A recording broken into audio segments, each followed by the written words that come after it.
I will say, like last night, I was like, what am I going to talk about? I just went through things in my head and I essentially stayed up all night. Really? Just thinking, I was like, man, I could really talk all day. Well, if you got that many ideas, we'll roll with it. Ready to get started? I'm ready. All right, Dylan, welcome to the Veterans Voice Podcast. How's it going? It's going really well. For sure. I'm enjoying the new year. So. Yeah, that's for sure. Yeah. You are, or were, a CH-47 pilot. That is correct, yeah. This is going to be awesome because I love helicopters. Dude, I mean, you're in good company because I love them too. I still think about them to this day. Dude, so. For sure. Yeah, your background on your computer is that beautiful shot. I mean, I think... Wearing a chinook yeah, shirt. I think it's the one on my iPad too. Yeah, so. I'll post the picture up. Okay, yeah. But yeah, we're going to get into all things helicopters. I want to hear like a ton about aviation and things like that, but that's really just an interest of mine. You have a resource that I want to share as well. Absolutely. After you got out of the military, you're now using VA benefits to go to college. Correct, yeah. So we're going to get into that probably first, and then, that's just a really cool thing to get out of the military, and now there's this thing other than the GI Bill that's coming to light. It's called VR&E, and people are taking advantage of it. So heard about it from you and just want you to tell the world about it. Yeah, I'd love to talk about it. Sweet. Well, let's start when you were joining the military. I know you joined at 18, but just kind of go into that mindset of joining the military. Yeah, so funnily enough, I mean, probably a story that everyone's maybe familiar with, wasn't having like a great relationship, got out of high school and sat there for around 6 months, didn't know what to do. And this was always something that I had in my back pocket. I worked at Victoria's Secret for 3 months. Really? Yeah, no lie, 100%. Worked there for 3 months and was working with a recruiter at the same time. So I ended up joining officially January of 2015. Okay. And by December of 2017, the 20th exactly, was when I pinned W1. So I got picked up for candidate school, for flight school, as a specialist. I pretty much did my packet as a PFC, picked up specialist, and then boom, not 6 months later, I was pinning W1. Right. And then graduated flight school in May of 2019 in the 47, and spent most of my career in Germany. I was there during the, all the lockdown and everything. Sure. But I accrued a total of 460.9 flight hours. Holy cow. Yeah. Well, and the funny thing is that's actually on the low end, Yeah. Most people by the time they get to their second duty station are somewhere upwards like 500-600. Because the goal is always to make like pilot and command at your first duty station. Right.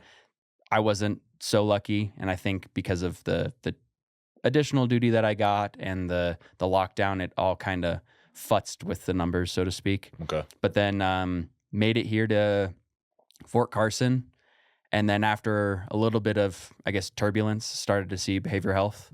And then in officially February of 2024, I got medically retired. Okay. And I'm totally open about it. I don't mind talking about it if you have questions like what happened there. Yeah, absolutely. I got diagnosed with major depressive disorder specifically, or major depressive disorder recurrent, because it's sort of, when is it going to happen? We don't know. What's the trigger?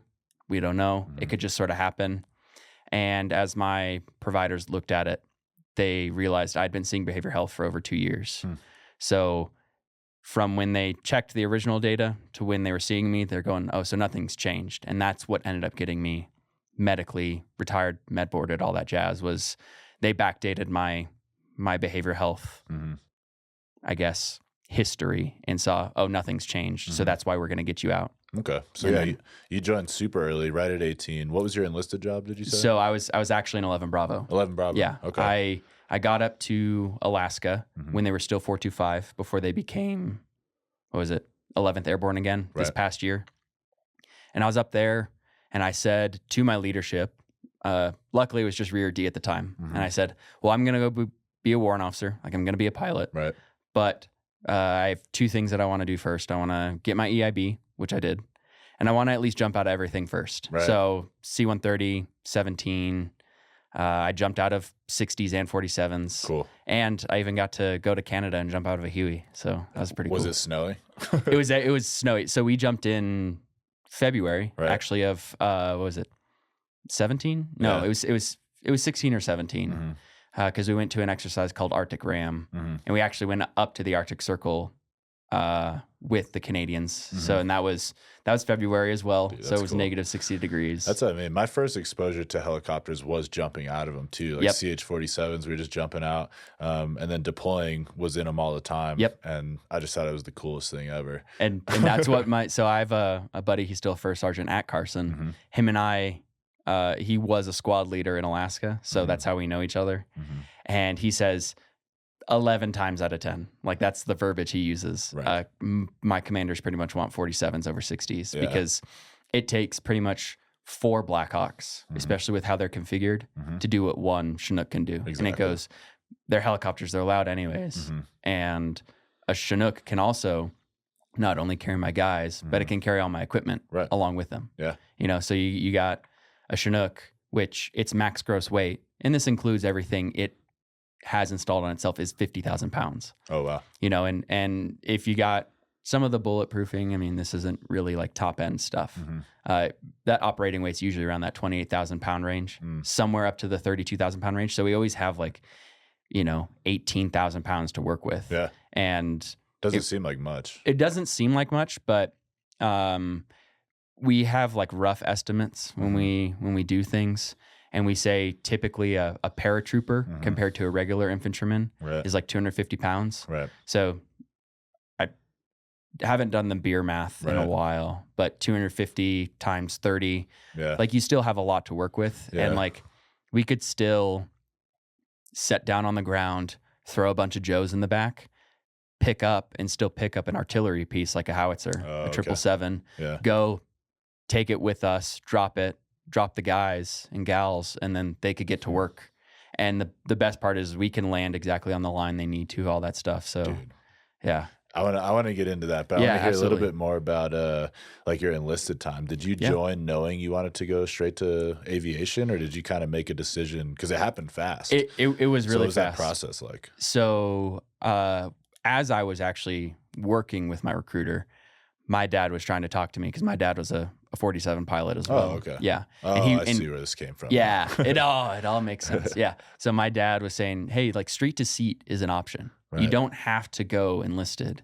But he said a very key thing to this day that still like resonates with me. He goes, the experience I got as an enlisted soldier sort of like reverberated through my career as a warrant officer. There was just this connection with the junior enlisted that if I had gone street to seat, I just wouldn't have had. So, typical recruiter story, I had no really idea what I was signing up for. The emphasis was Ranger. That's the word I heard over and over and over again. And as I got to Benning at the time, I don't know what the name of it is now. Yeah, I don't know either. Yeah, it got changed. They are saying, okay, so our option 40 contracts are over here. Our airborne contracts are over here. Our National Guard is here, and then our just regular infantry. And I went, oh, so I'm a little different, and I am an infantryman. Okay, it all started to kind of click my first week or so there in basic, and then I was out raking pebbles. Like it sounds like anyone in the Army goes, oh yeah, that sounds pretty par for the course. And a Black Hawk flew right over, and I just kind of went, I don't think I'm in the right spot. Yeah. This doesn't feel right. Because he's laughing at me. Yeah. Oh, absolutely. I guarantee you there at Benning, they fly over the basic training barracks and go, what losers? Yeah. You know? So how long after being enlisted did you start the process? So I got my EIB in 2016. So pretty much that summer of 16, I started everything. Wow. So, and it took me about a year to finagle and get everything together, because we had the requirements at the time, and I don't think it's changed much, is you need a letter of recommendation from your company commander and your battalion commander, as well as a warrant officer in the branch you're choosing to go to, and branch being aviation. Yeah. So I got my company commander letter, but then we had a change of command. So then we got a new commander, and same old, oh, well, let me get to know you first. Yeah. So maybe after about 7 months, I got his letter. Right. And then I worked with a warrant officer there at Division, or like Alaska headquarters, and he got me a letter. And then once all that was said and done, I actually worked with my executive officer at the company level.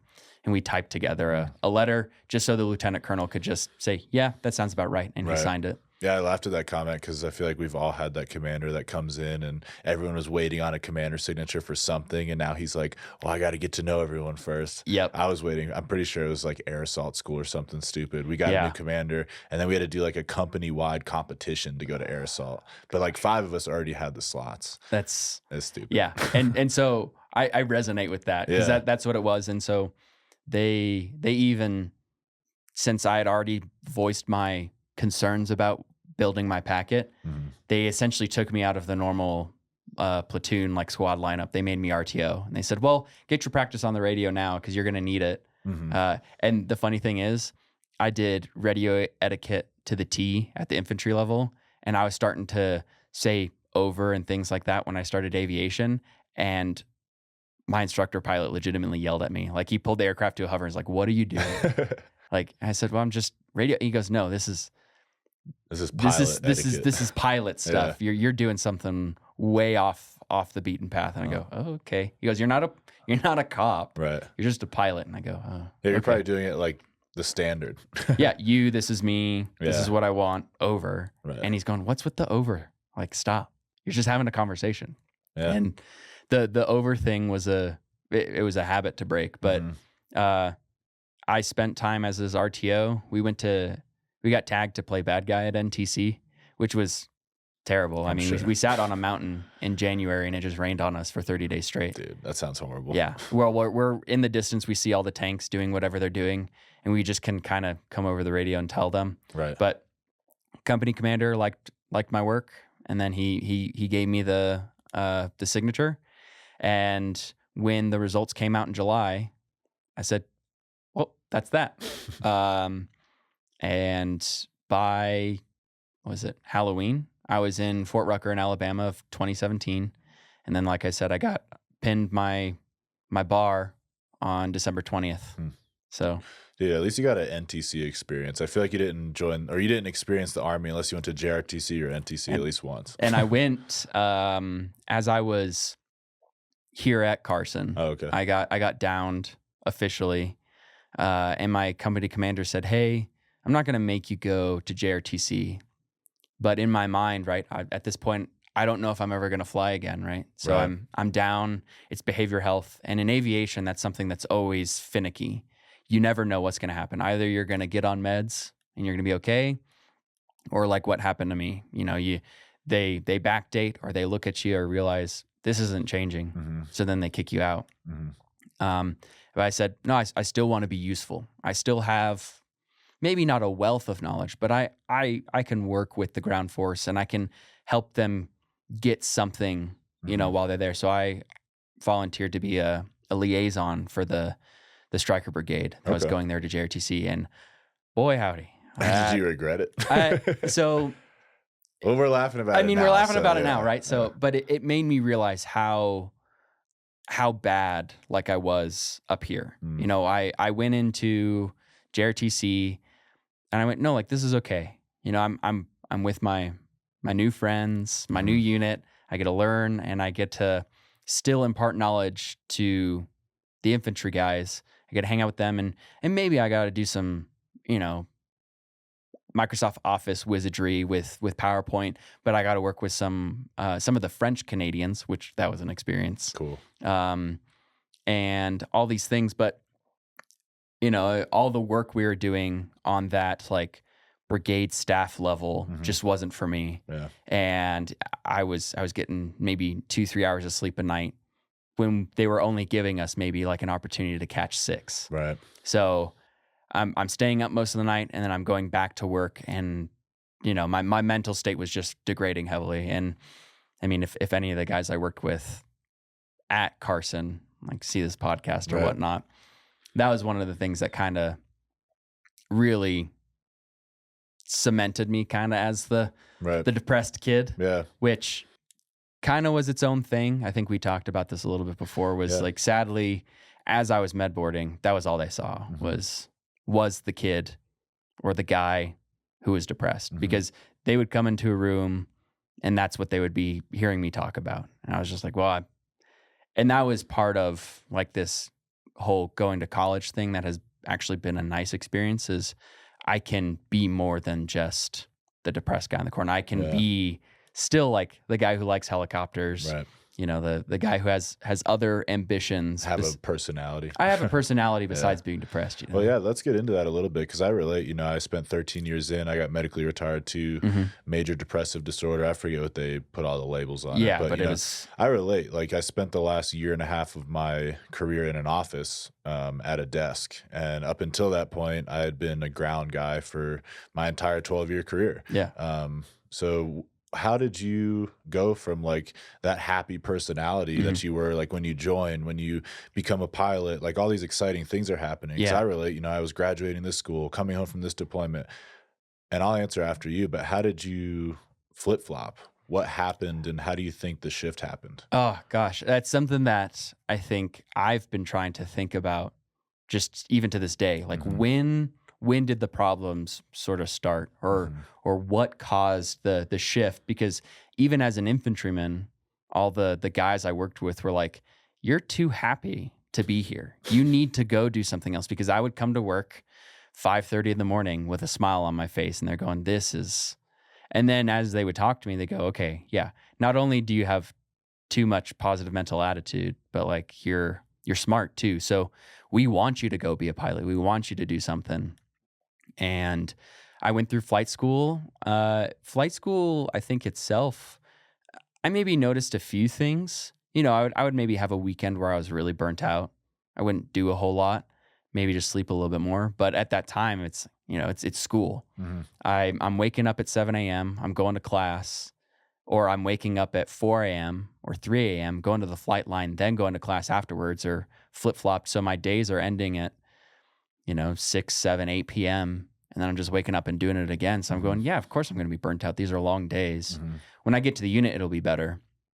We get to Germany. Germany was honestly off to a great start. A guy got, well, not for this guy. A guy got a DUI. So he got kicked off of a mission.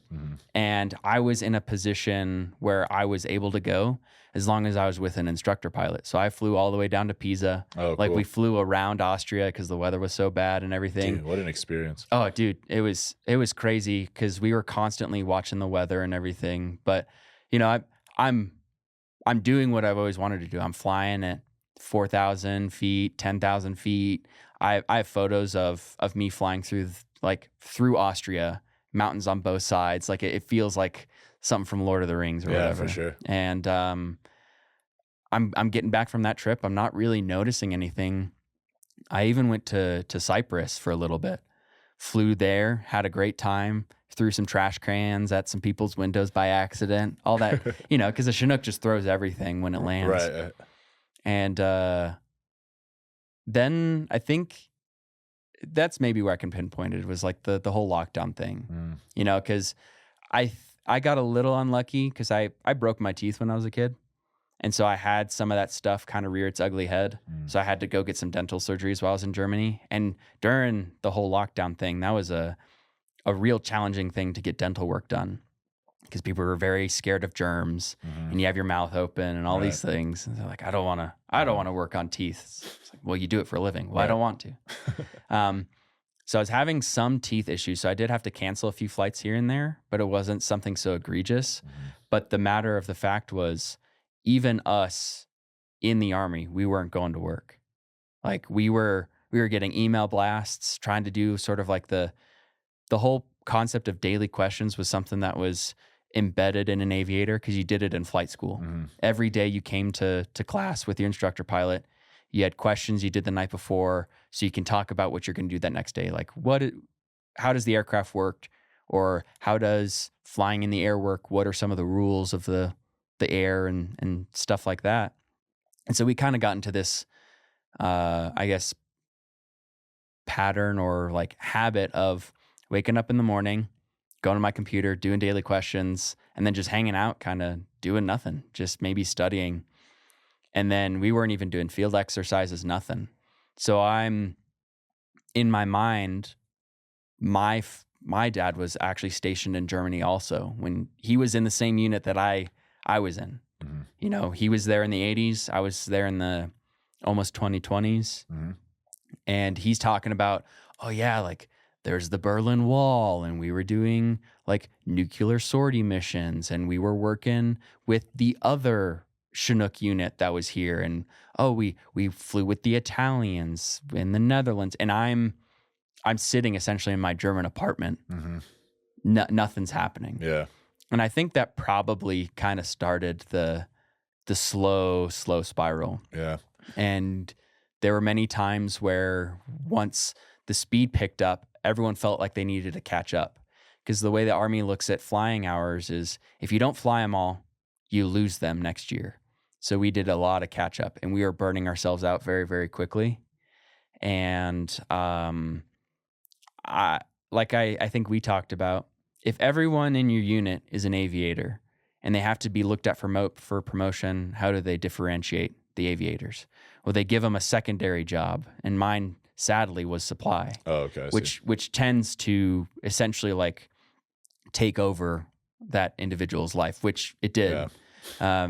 It's nothing against the guys before me. It's just they prioritized being a pilot, and I wanted to do that, but so much backlog had happened with supply, change of commanders, not understanding what was happening, right, that I got the brunt of it, and I spent most of my time doing that supply stuff instead of doing flying stuff.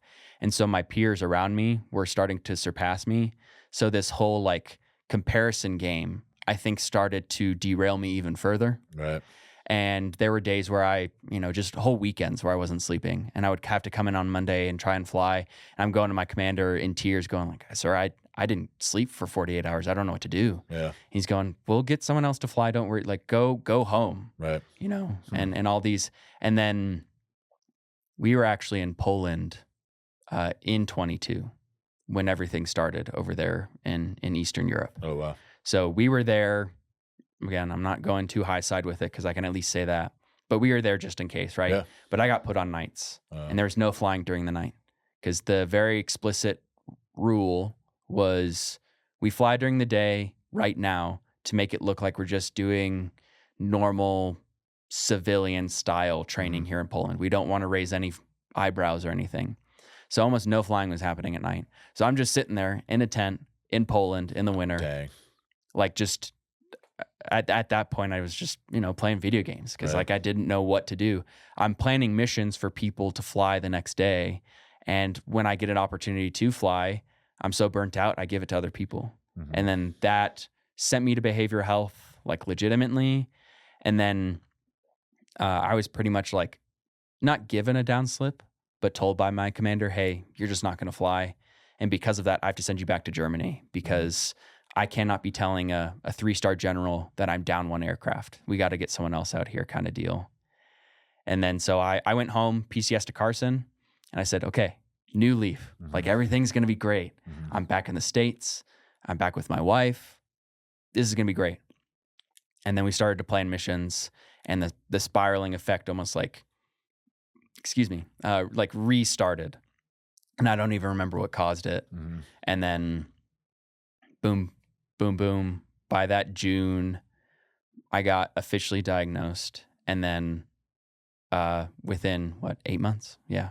Pretty much June to February, I was done. Yeah. And like I said, so that I would really say it started in the lockdown era. Yeah. But then the competition with peers and things like that really caused me to stonewall myself and like derail me. Yeah, I'm just trying to put my finger on it because I talk to a lot of veterans, as do you, I'm sure. And it's like we all have that. We all have that depression following the military, or like we hit a point in our career where we got depressed and then got out. So I'm just trying to figure out, why does this happen? Right. Personally, my guess is we all join with very high hopes, and we're very ambitious. We're very optimistic as to what this career is going to bring. Right. And it does bring a lot of great stuff, but if you spend, in your situation, you were training to be an infantryman, then you were doing a lot of training as an infantryman, then you were training to be a pilot. Like you just kept going and going and going, and then all of a sudden there was stagnation. Right. All of a sudden it was lockdown in your case. Yeah. And this is what I'm picking up on, is we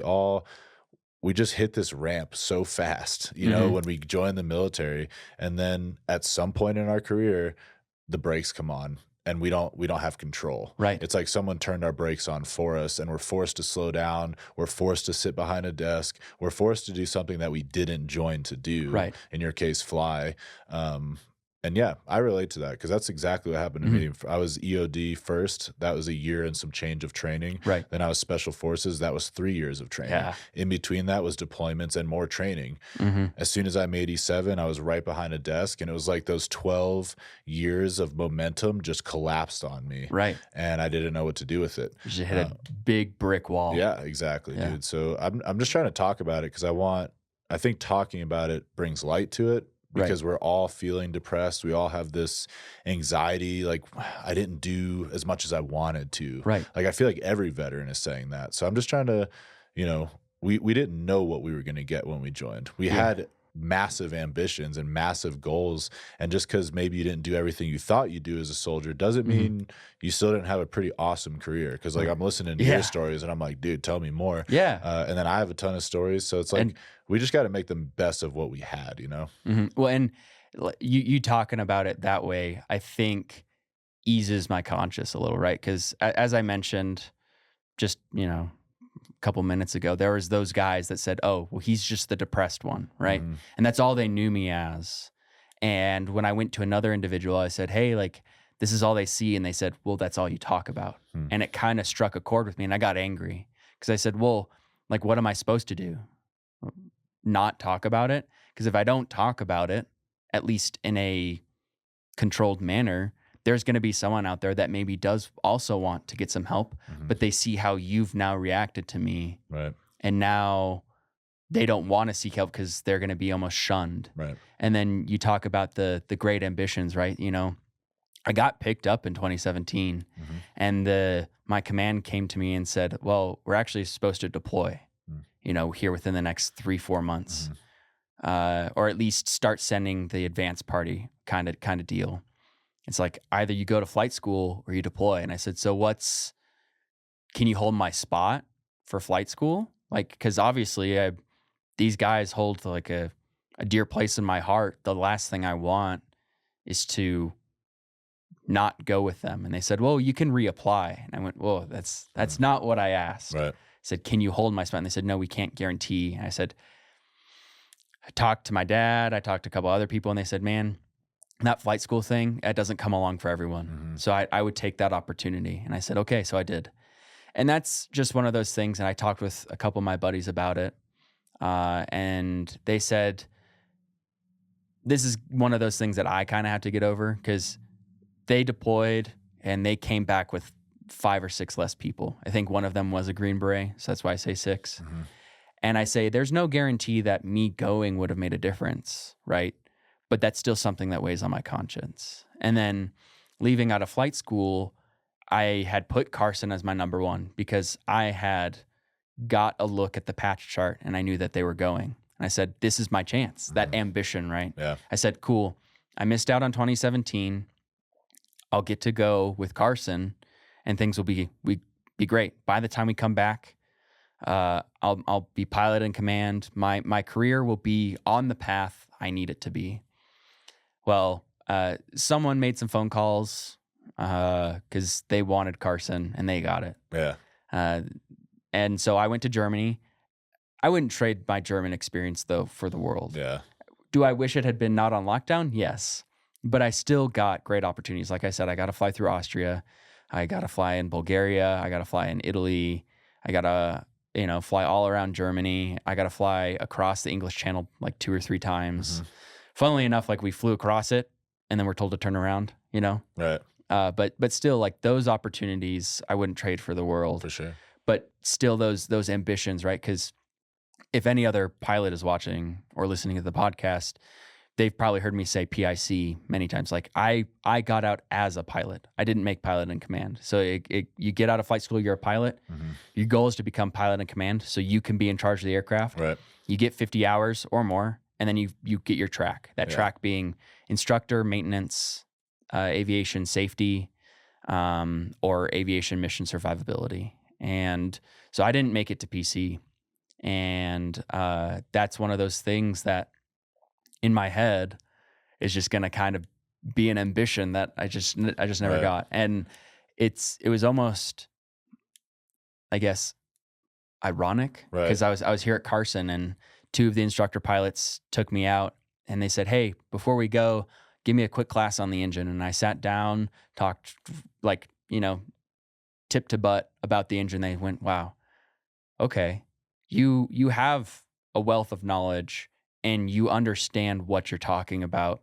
So we're excited to, fly with you for the next couple of months and then give you your opportunity for your PC ride." And I went, "Cool, this is great." And then it all just, like I said, got stonewalled. So I think that ambition thing is one of those key factors that you're looking for. Everyone has these aspirations, like some of the guys I did the little podcast project at school, one of them, he tried 3 different ways to be special forces, whether it was an 18 series or a Ranger. Mm-hmm.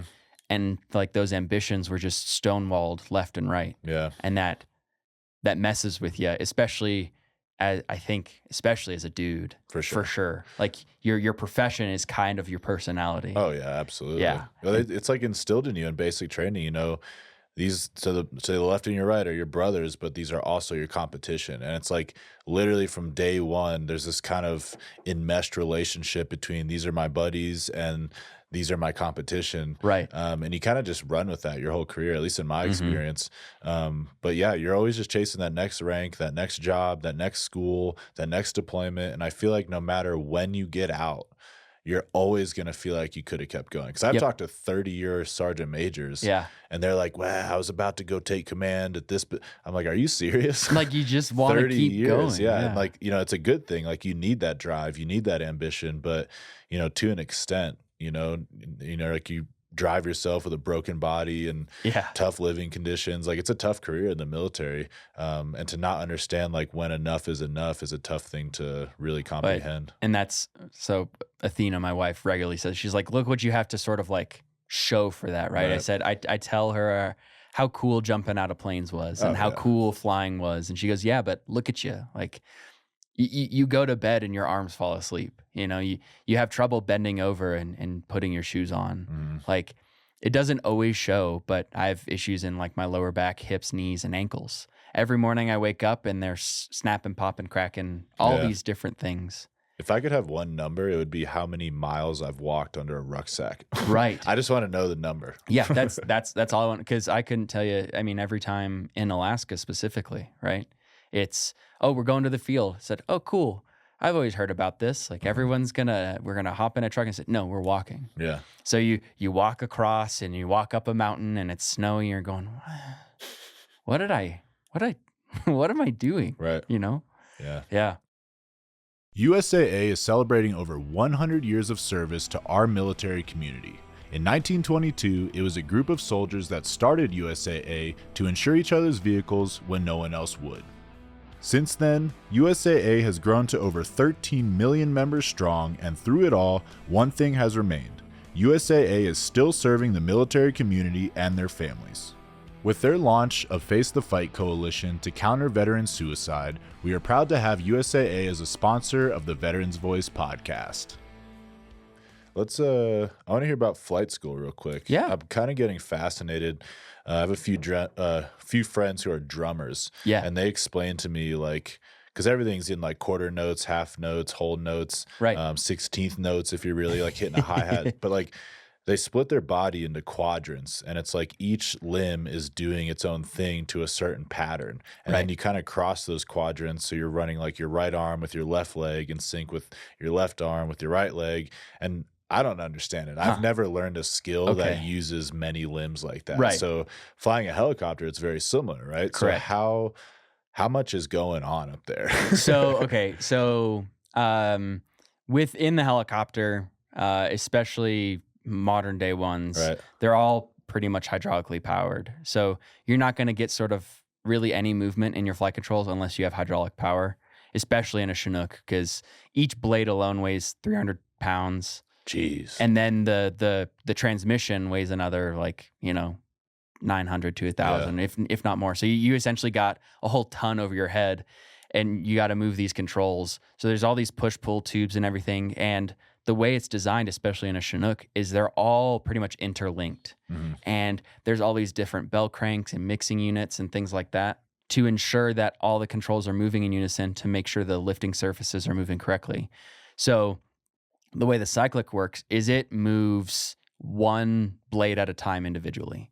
So if you're moving right or moving left, it's making a change, and then as 90 degrees is called gyroscopic precession. It's funny because the Army doctrine books say it's not a big deal, and they talk about it for almost like 6 pages. But you make a change in one blade, and 90 degrees later it takes effect, for example. So the cyclic is only moving one surface at a time. The collective, or in a Chinook it's called a thrust, is moving all the surfaces at once. So that's how the helicopter is actually lifting. Is it's moving every blade at once. And then in a traditional helicopter, your pedals, they're changing the pitch in the blade on the tail rotor. While in a Chinook, it's drastically different. So I think we talked about this a little bit, that in a Chinook, when you pull your thrust up, you're changing the pitch in both rotor heads. So they kind of cone up like this and you lift up. And in a helicopter, they're all based around the concept of a pendulum. So in a Chinook specifically, the very center hook is that pendulum point. So when I push forward on the cyclic, it's actually changing the pitch in the rear head and lowering it in the forward head. So it tilts this way and then flies like you that. get forward thrust. Yep. Okay. And when I put right cyclic in, it's tilting both heads to the right. So the aircraft moves like this. So in the pedals, one head will move to the right and the other to the left to cause it to spin around the center hook. So if you want to spin right, and this is the thing that throws some people off right away, if you want to turn right, you hit the right pedal. And some people would think it's inverse because they maybe think of like, a big wheel or like those old school green machines.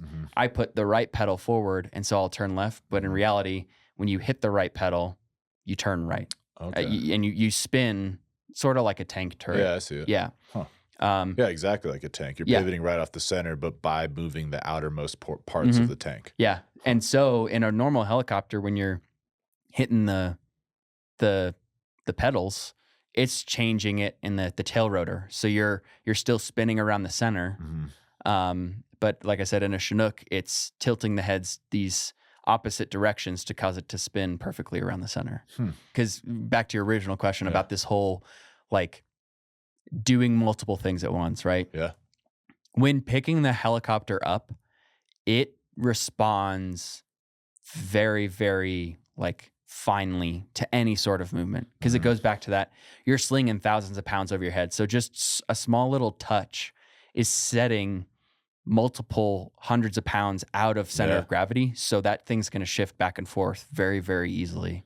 And so as you're pulling power naturally with like Newton's third law of motion, because all of our Army aircraft are designed with the blades spinning counterclockwise. So with that, naturally, the aircraft's going to want to spin with the rotor head. So they put the tail rotor on the opposite side to straighten it out. So that's why if it spins counterclockwise, you'll see the tail on the right side. Well, still, that rotor head on top is stronger than the tail rotor.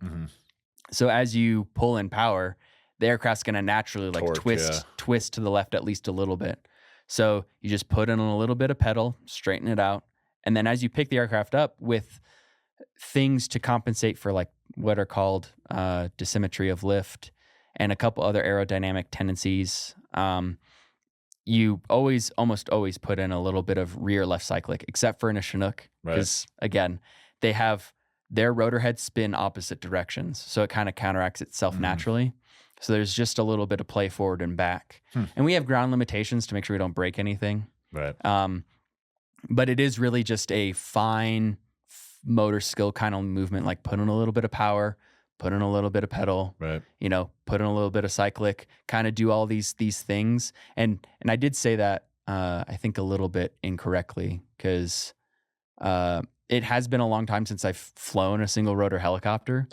So I think back to my roommate where his instructor pilot would yell at him like left pedal, left pedal, left pedal. So I think you usually put in a little bit of left pedal as you're increasing the power, but you put in a little bit of left cyclic. And that causes the aircraft to naturally lift up relatively straight. Right. But it's almost every helicopter is going to have a nose up tendency naturally. And like I said, in a Chinook, it's pretty much just this. There's not a lot of movement here per se. When the aircraft comes up, you may have to put in a little bit of forward cyclic, but it's nothing really excessive. And because of the complexities within the aircraft, they've designed what's known as the DAFX, a digital artificial flight control system. Okay. And it takes static, like ambient air temperature inputs, wind inputs, and as long as you have the system it'll relatively keep you just pointed straight naturally. As long as you've trimmed the aircraft properly, if you pick up straight off the ground, like it'll stay there. Okay. Yeah. So what does that feel like? The first time you what's this called again? So in a Chinook, it's called the thrust. The thrust. So when you pulled that thrust, how far did you have to pull it before that entire bird just lifted up? And what did that feel like? Because a Chinook has so much power, and you can hear one from miles away. Yeah. So the funny thing is when we're ground taxiing, the power at which we're taxiing is almost already enough to like pick the aircraft up, especially if you can feel it. It's kind of bouncing. It kind of bounces, and it's crazy because there's a little trigger that's like a magnetic brake on the thrust. You pull that trigger and you pull it up maybe an inch, especially if you're completely empty. And jeez. Yeah, and we naturally hover it at 10 feet because the Chinook sits at a very like nose high attitude. And so the last thing you want to do is hit the tires on the ground all the time, especially if the brakes are set. So we come up to 10 feet because that's based off of the radar altimeter on the nose. And that keeps the wheels off the ground enough. But I don't think any sort of experience really can relate to, especially the ones where you have 50,000 pounds and you've done the math, because we always do a performance planning card before we take off where it's, okay, so how much fuel do we plan to have? How much weight do we have? What is our expected torque? Are we going to be using what's called in-ground effect power or out-of-ground effect power?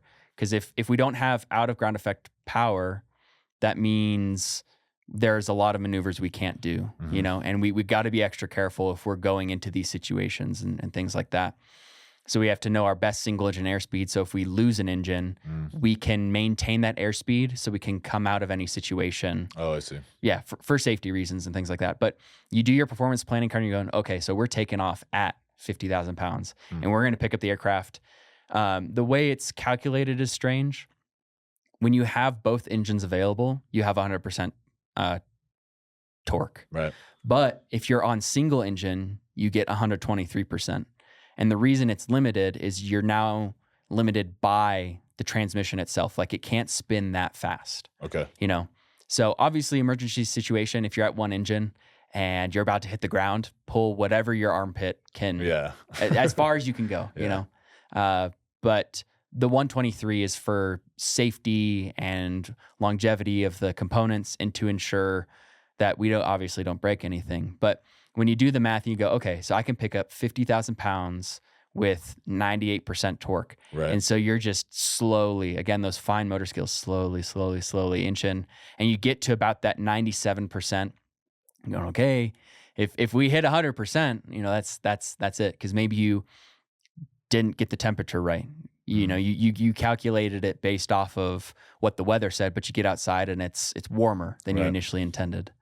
Or all of a sudden, you know, the in ground unit you're working with, they said, oh, our little Humvee thing is not 7,000 pounds, it's 11,000 pounds. You go, okay.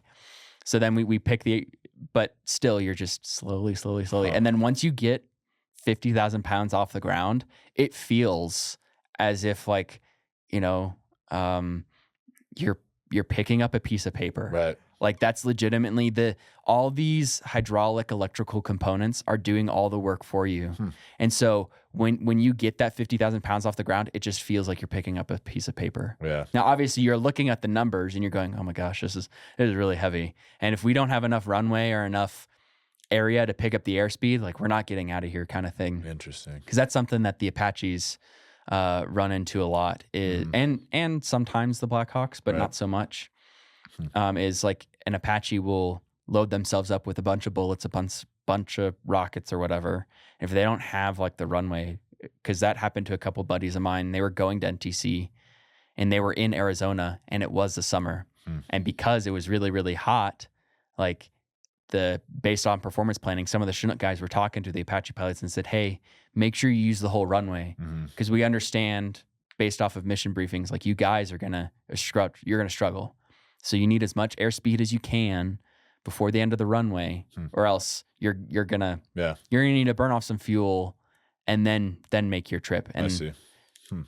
Apache pilots tend to be a little strong-headed sometimes. I need more ammo. Well, yeah, they're the Top Gun guys in the Army. You know, they're like, no, I know what I'm doing, and then lo and behold, gets to the end of the runway, doesn't make airspeed, and you got to try again. Yeah. So I just wanted to hear about that takeoff because, dude, I've been in probably hundreds of Chinook rides, both in Afghanistan, here in training, and I've been in with some pilots that like it feels like they just lift the back off the ground and they're just running forward immediately, and just feeling that school bus lift off the ground is insane. It looks like this big dumpy helicopter, but that thing is so powerful. And how powerful is it? You probably know. So. Like, what's that thing's airspeed? How fast can it go? The max we would really go ever is probably like 130, 140. Okay. I mean, technically the number's 170.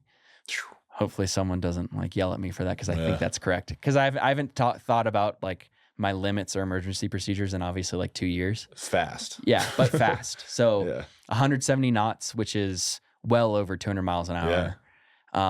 And so the Army got rid of the Kiowa, but they still had all these pilots. And it's like, what do we do with these pilots? Well, they sent them through aircraft qualification. So they just sent them to different airframes. Most of the Kiowa pilots went either the Apache or the Chinook route. And in Germany, we had one pilot. At the time, like him and I seemed to butt heads all the time. His name's Cliff. And, you know, it's one of those things like, I think it was just, he wanted me to succeed because him and my buddy Nick, I think they just wanted me to be successful, but there are just a lot of things I wasn't picking up at the time. And some of the other guys were just surpassing me, and it is what it is. But Cliff, he was a prior Kiowa guy. And I mean, you've seen a Kiowa. They're a very small helicopter. Very small. And so when you get someone who grew up as a scout pilot and they get behind the controls of a Chinook, it is a completely different world. Like me growing up as a Chinook guy, I like rely heavily on some of the augmentation, you know, because like, well, if worst comes to worst, I can just turn it on, like frustrations averted. But at the end of my career, I tried to turn a lot of that stuff off because I was like, no, I need to, someone said it to me. They said the difference between a good pilot and a great pilot is a good pilot controls the aircraft and a great pilot understands it. So I was trying, because when you turn all the augmentation off, that game of doing multiple things at once comes into play. Like you actually got to use the pedals and, you know, you're constantly manipulating the thrust and the cyclic and all these things. So you're actually trying to realize what is the aircraft doing and how do I need to respond appropriately? And it's going to move slow because it's a big school bus. But when you give it to those Kiowa guys, like it is a beast on its own because their aircraft naturally didn't have a lot of augmentation. So if they had it turned off, it's like them flying a helicopter, you know, and they're doing that whole, you know, we're on the ground and immediately as it comes up, there's no hesitation. We're already like nose forward and within 30 seconds, like we're already at 100 knots. And then you look out the bubble window and it's like, oh, we are 2 feet off the ground. This is intense. That's what I mean. I've been with some Chinook pilots that are just ripping. We used to fly around with the 160th here in Colorado, dude, and it was all just for training because we have all kinds of stuff on Carson. But it'd be like a make believe we're gonna raid this village on Fort Carson, but they would pick us up here, and then they'd go fly around the mountains for 20 minutes. So it'd simulate like real, we're infiltrating. Yep. Dude, these pilots were insane. Mm-hmm. Like, and it was pitch black outside. Yep. They have nods on. There's no lights in this entire helicopter. Yep. And we're all back here with our red lights. Like, yeah, we're about to go here. And I'm looking out the window and we're way below the peaks of these mountains. And he's just whipping in and out of this. And then all of a sudden he just cranks it. And all of a sudden we're right there. Yep. I'm like, what the hell? They're so smooth. He knows right when the last person steps off. It's like right as his foot's coming off. Yep. They're gone already. Yeah. So cool. And that's one of the crazy things is, you know, you drive your car and you hit little bumps in the road, like very, very small ones. And you can kind of, when you're the driver, you can feel it. Yeah. Yeah. When you're on the controls, you can feel those feet step off the back of the helicopter. And a lot of the times the crew chiefs are counting. Yeah. You know, they say, hey, we got 13 guys. So it's, you know, they're going 1, 2, 3, 4, 5, 6. And at that moment, the other pilot's doing the before takeoffs. So they're all ready to, he's like, yeah, you know, torques are matched, you know, engine PTIT, all these things. And so you're just ready. Yeah, they're just ready. And so once they say 13, it's like, yeah, we're clear up. Boom, done. Dude, it's so cool. And like because I had a couple buddies go to 160th out of Germany, and the rigmarole that kind of set the pilots through in terms of mission planning, they do it all on paper. Yeah. You know, and as you probably remember working with the 160th guys, they live and die by the by the brief. Like if there are major changes, they are going to do what they need to do to like, hey, give us like another 24 hours. That mission timeline, that air mission brief, that air assault timeline, that's their bread and butter. So when they want to make sure, like you, in the aviation side, we call it customer. You as the customer get exactly what you want, you know? So when you say, we're going to this LZ, we're touching down right here, they want to be not only within like 5 feet of that grid, they want to be that plus or minus 30 seconds. Right. So, and the way the Chinook is designed, as long as you have your weight in there correctly, your, you know, air temperature, and the speed at which you're flying correct, you can get down to the like second. And I'm talking, even me as a normal Army aviator, almost all of my flying, like I don't think I was ever out of the plus or minus 30-second range. I was always within like 5 seconds. Right. That's cool. That's something that I think the Chinook has as a benefit compared to the Blackhawk and the Apache. And that's something that I think like higher echelon commanders, like lieutenant colonels and colonels, even on the ground side, understand is like the amount of precision you can get out of a Chinook in terms of time and the amount you can put on an objective is just, there's nothing that compares. Because even the future vertical lift that the Army is developing, I don't think it's really going to meet the intent that they think it's going to meet. And the reason I say that is right now they're saying it can pretty much do what a Blackhawk can do. It can just fly further. Well, the Army is going to throw a lot of crap on this helicopter that isn't there during testing right now. So, and then when it gets into the hands of the normal Army aviator, with all the crap on it, I just think you're going to pitch, hey, we can deliver 13, 14 guys, but in reality, with all the stuff they throw on it in terms of safety, in terms of Army requirements, you're going to still be taking 7 guys. And so, and they're like, well, it can fly for this many nautical miles. And it goes, okay, so if I throw an extended fuel tank inside the Chinook, I don't know if you'd seen them before, the IRFs, the big square box. If I throw an IRFs in there, I can still cram safely 13 guys, and I can get it as far with just one Chinook. And, you know, I know you can do it faster with the future vertical lift because they can essentially fly like a normal plane and then stop and fly like a helicopter. But I don't think that anything's really going to replace the Chinook. I don't think so. I mean, it speaks for itself. Yeah, it literally does. And like I said, that buddy of mine, he was going all the time, dude, my brigade commander would rather have 3 Chinooks instead of like 12 Blackhawks. Like he doesn't want to coordinate trying to cram 12 Blackhawks into an LZ, like cycle them in. It's Right. like, if we find 2 LZs that are close enough, we could put 4 Chinooks in. We could put an entire pretty much company in one lift. Yeah. And that's exactly what we did in Bulgaria. Like, we worked with some Cav guys and then worked with some infantry guys. The Cav guys, in typical Cav fashion, like, we need our trucks so we can do our job. So they infilled all their trucks first and then all their guys. And, my buddies that were flying that mission, they said that was a whole just shit show because the sequencing was off. Mm-hmm. While the infantry commander was like, no, dudes first, all of my like minimum personnel on the ground first lift. And so we went in with 6 Chinooks fully loaded and then went back for all of the vehicles. I think only 1 Chinook was carrying a vehicle, and it was because it was like the command and control vehicle for the lieutenant colonel. And I got really bent out of shape because we actually had an emergency procedure on like infill because we were carrying the vehicle. So we carried the vehicle in, and as we were carrying it in, we had what was called a engine FADEC failure. And I can talk a little bit more about that. So it's a full authority digital engine control. It's a classic Army acronym. And what it essentially does is it meters the fuel. So there's a lot of computers inside the aircraft. So there's the engine control unit, or the digital engine control unit, the DECU, and it communicates with the FADEC based off of ambient air temperature, a lot of different input, and also the position of where our thrust is. And it does everything it can to maintain 100% rotor RPM. And so we had a primary failure, and thankfully in aviation, everything has a backup.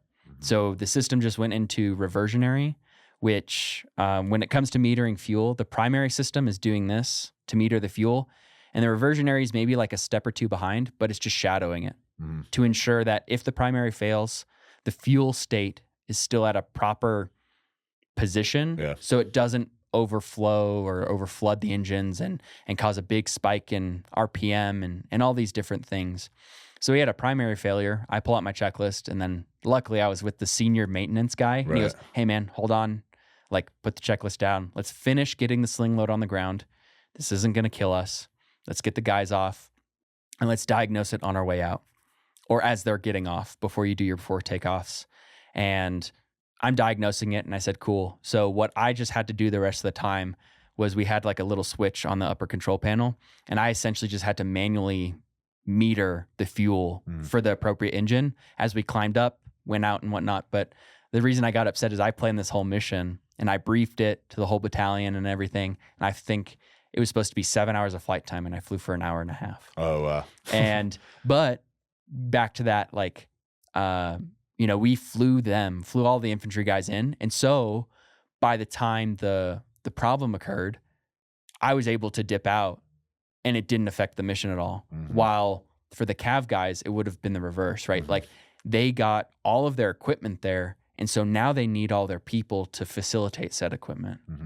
And so if they had a big emergency or something like that and they were down a helicopter, like, that extends the mission and that makes it more challenging. And so that's one of those things that I think the 160th Aviators do really, really well is they think about all these things beforehand. They would have really strong-armed that Cav unit and said, no, like, you're sending your guys in first because that's what you need to accomplish the mission. And it's that whole death before dismount thing is not an option. Like, you got to get the mission done first and then let your vehicles, because your people, right, they're the ones that get the mission done, right? So yeah, that makes sense. Yeah, that's a cool perspective. I never know what's going on the aviator side. They either show up, they don't show up, they tell us what to do, and us, the ground troops, are just like, okay, we need you. So yeah, and that was, but it's coming from a logical point of view. Yeah, or even just like they're there to do their job, just like you are there to do yours, and they want to guarantee, because as much as like the Apache guys might disagree, aviation is there to support the ground guys. Whatever the ground guys need done, aviation is there to ensure it's accomplished, right? And that's one thing that I think the 47 community does a really good job of enforcing is this whole, we don't have a job without you guys. Like we're here to do whatever you need us to do. So if you need us there at 10:30 at night, under complete darkness, no moon, we'll make sure you get there. Right. Now, obviously, we want to ensure that we've maybe done a few day reps in the regular Army. And the regular Army side of aviation would be a little more fast and loose, because that's what some of the guys that I worked with that were able to deploy multiple times would say is, if, for example, the Green Berets or 75th would go to 160th, they're like, hey, we need to go this objective this time, blah blah blah. 160th would say, okay, give us a week, because we gotta start the timeline, we gotta plan, we gotta blah blah blah. Or 3 days technically for the 72-hour timeline, or 96 if they want to use all of that. While then sometimes those 75th or Green Berets would go over to the regular Army and it's like, hey, in 2 days we have to do this at this time. And they say, give us like 4 or 5 hours and we'll get something to you. The regular Army would tends to be a little more flexible with that timeline. Yeah. If all of a sudden that 96 air assault planning timeline becomes 48, we gotta make sure the priority things are done. Who are we taking, where are we taking, what time, so we can make sure that they get the mission done or get their training done how they want it. Yeah. It's really cool to hear so many different perspectives from so many different veterans. Like if you talk to anyone who was in the military and just get them talking about what they did in the military, you got yourself like a 2-day long conversation. Oh yeah. Yeah. So I've never like just sat down and spoke to a pilot just about pilot stuff. Yeah. Did you hear the episode with Charlie Watkins? So that was something I was telling Athena. I said, I have it bookmarked at home. Dude, check it out. And because I was like, oh, I want to watch it. I want to listen to it. I want to hear what he has to say. But in my mind, I went, I don't want to set this preconceived notion of what the podcast is supposed to be, and sort of like, end up sort of like, what was it, mine carting or like railroading you into something. No. I was like, no, I like. Yeah, he only talked about flying for maybe 15 minutes or so, but dude, he was a Vietnam pilot and he was shot down 5 times. And he says he would do it all again if he had the opportunity. And when he was shot down the 5th time, he was just mad they didn't have another aircraft ready. Yeah. Dude, just such a legend. And that was the thing. So I don't think I really got to fly with any Vietnam era aviators. Right. I think by the time I was going through flight school there in 19, I think they had already done their due diligence, and they're like, nah, I've trained who I can, so I'm done. So they've maybe become civilian pilots in other fashions, but I think the military stuff, they're like, it's time to put it away. Yeah. But they would tell us stories like they didn't have night vision goggles back then. No. So they're flying over the jungles of Vietnam in pitch black, and what they're flying off of is essentially the instruments in the other cockpit. Like they're using those lights of their cockpit instruments turned up to create space, so they legitimately are flying one disc away from each other, and it's all they can see is the instruments of the other pilot to make sure it's okay, don't hit him, and you who's not flying, just make sure we don't hit any trees. Jeez. And when they're picking up off the ground, like they're using a compass rose that they've dug into the forest, and they say when they get a mission, okay, fly out on 320 for like 20 minutes, and maybe you'll see something. If you fly out for about 20 minutes, time yourself, and you don't see anything, just come back. Right. Or if you have the fuel, keep looking. Yeah. Just make sure you come back. And then so raw. Well, and the crazy thing is there was, I don't know if you've heard of the Sun Tay raid. No. Oh, so it was in what some people say the biggest disaster in POW rescue ever. But in reality, it actually showed like the Viet Cong that we're willing to go through anything to save our guys. And so it wasn't just talk at this point. We were like, no, we'll do anything and everything to save anyone who's been captured. And what it was for about 6 months to a year down in Fort Rucker, all these pilots flew the same route, which essentially mirrored the route that they were going to fly over in like the Vietnam, Laos, Cambodia area. And they were doing this flight with the C-130, with CH-53 Alphas, I think. So the original like Jolly Green Giant and stuff like this. And they had it down so pat that they could get to their aircraft, run up, take off, fly the route in complete darkness without a single radio call. Wow. So they did it all based off of timing. Is, you know, we have to be in the aircraft at this time. We have to be run up at this time. We have to be taking off at this time. And they didn't talk to anyone else out on the runway. And they're all running up their aircraft in pitch black. Yeah. They're maybe using a red light or a white light to see that they're hitting the proper switches and stuff, but they're doing it in complete pitch black. Dude. And they match speed with a C-130 for a mid-air refuel on their way to the objective. Jeez. And still on their way to the objective, typical Murphy's Law, it got messed up. Wow. So like one aircraft went to the wrong compound because they were trying to do, I think, like 3 infills to sort of disguise the true one. And one aircraft went to the wrong spot. And then they got shot down and all these things. And I don't think they saved a single POW. Jeez. But it set essentially just like shockwaves through the Viet Cong going, oh my gosh, like this was the darkest night of the year, the longest night of the year. And they almost made it. They almost did it. And they're willing to do that just for a couple guys. Wow. And so I think even one of the roads on Fort Carson is named Sun Tay, just they're at Butts. Yeah, I think you're right. That's how I've seen it because the name rings a bell. Yeah. But dude, that level of proficiency, just so satisfying to be around like that many brains thinking that hard and you just know everyone else is on it. Man. The Veterans Voice podcast is sponsored in part by Optum and is produced in the Optum Podcast Studio. Optum and Mountain View Medical Group offer 20 clinics throughout the Pikes Peak region. Their primary and specialty care doctors provide quality, patient-centered care backed by Optum's leading health services and technology.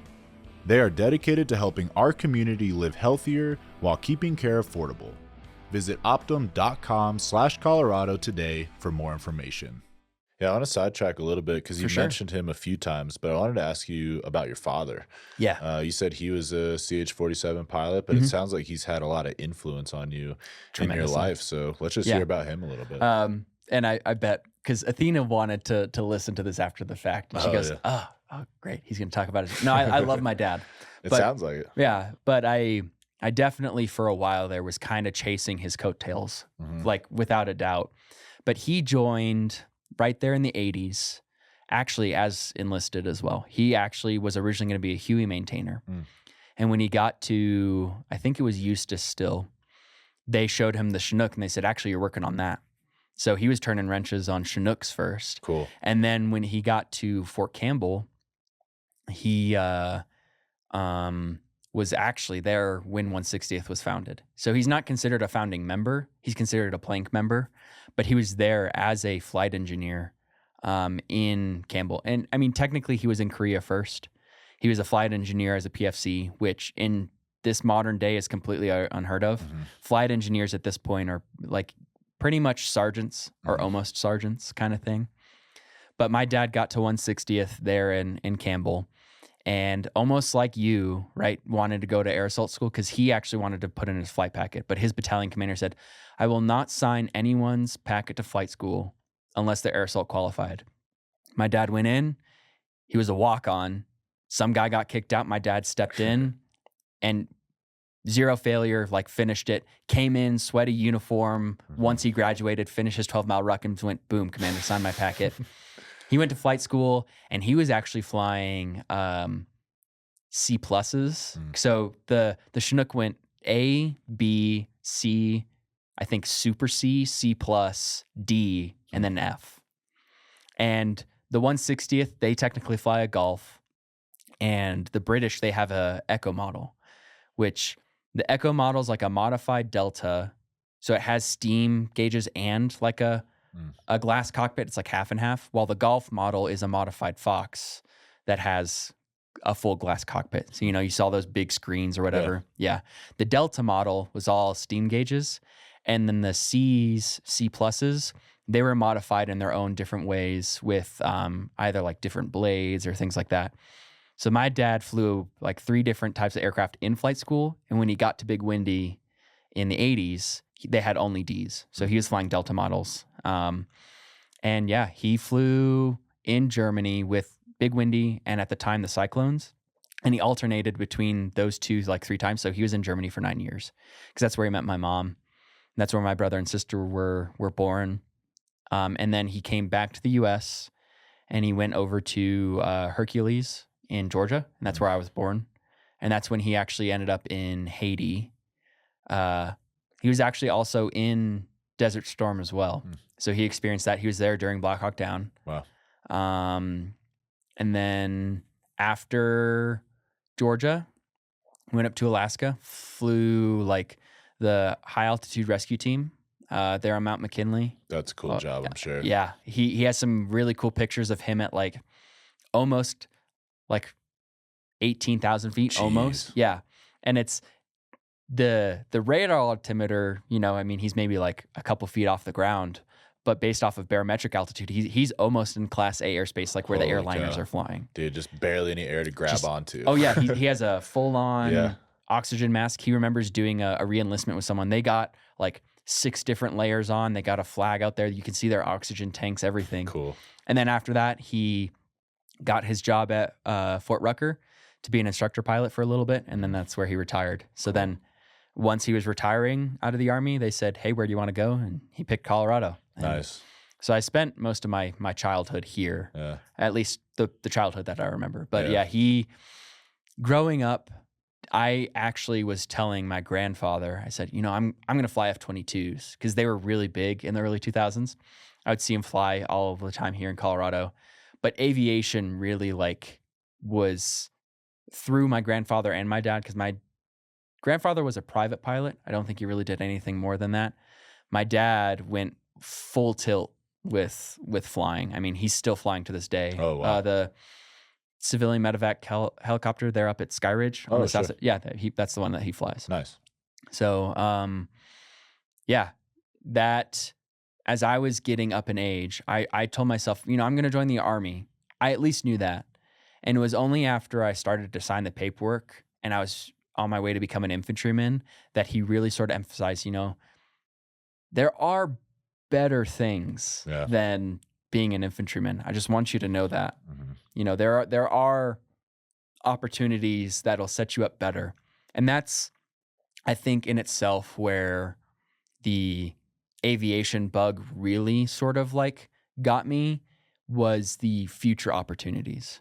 Was I said to myself, okay, when I get out, what can I really do as an infantryman? Can I go be like a mall cop? Yeah. I mean, if I don't make E5, me saying I'm a private or a specialist, it's not really going to carry a lot of weight. Not a lot, no. Yeah. So, and because I initially, when I was, I think in middle school, I was like, I'm going to drive tanks. And my dad even said at the time, he's like, what is that going to get? Like, what can you do with the ability to drive a tank? What can that translate to outside? And I went, you know, he's got a point. And that was one of those things that took me a long, long time to really understand. Was at his core, he was just genuinely wanting to make sure I found something that I would enjoy. Yeah. And I think even as I was in flight school, some people made fun of me too. They're like, oh, you want to fly Chinooks because your dad did? I said, yeah, I do. Yeah. Now, there are obviously other things to that. You know, at the time, I knew the stories, right? You know, I said, they're just missions that a 47 is going to get that no one else is going to get. You know, I'm going to get experience in so many different areas that the other aircraft are just going to be begging for. All of the 64 pilots, they're really good at flying from point A to point B and shooting guns. But when you ask a lot of them to do instruments, not a lot of them are really dying to go out up into the clouds and fly instruments.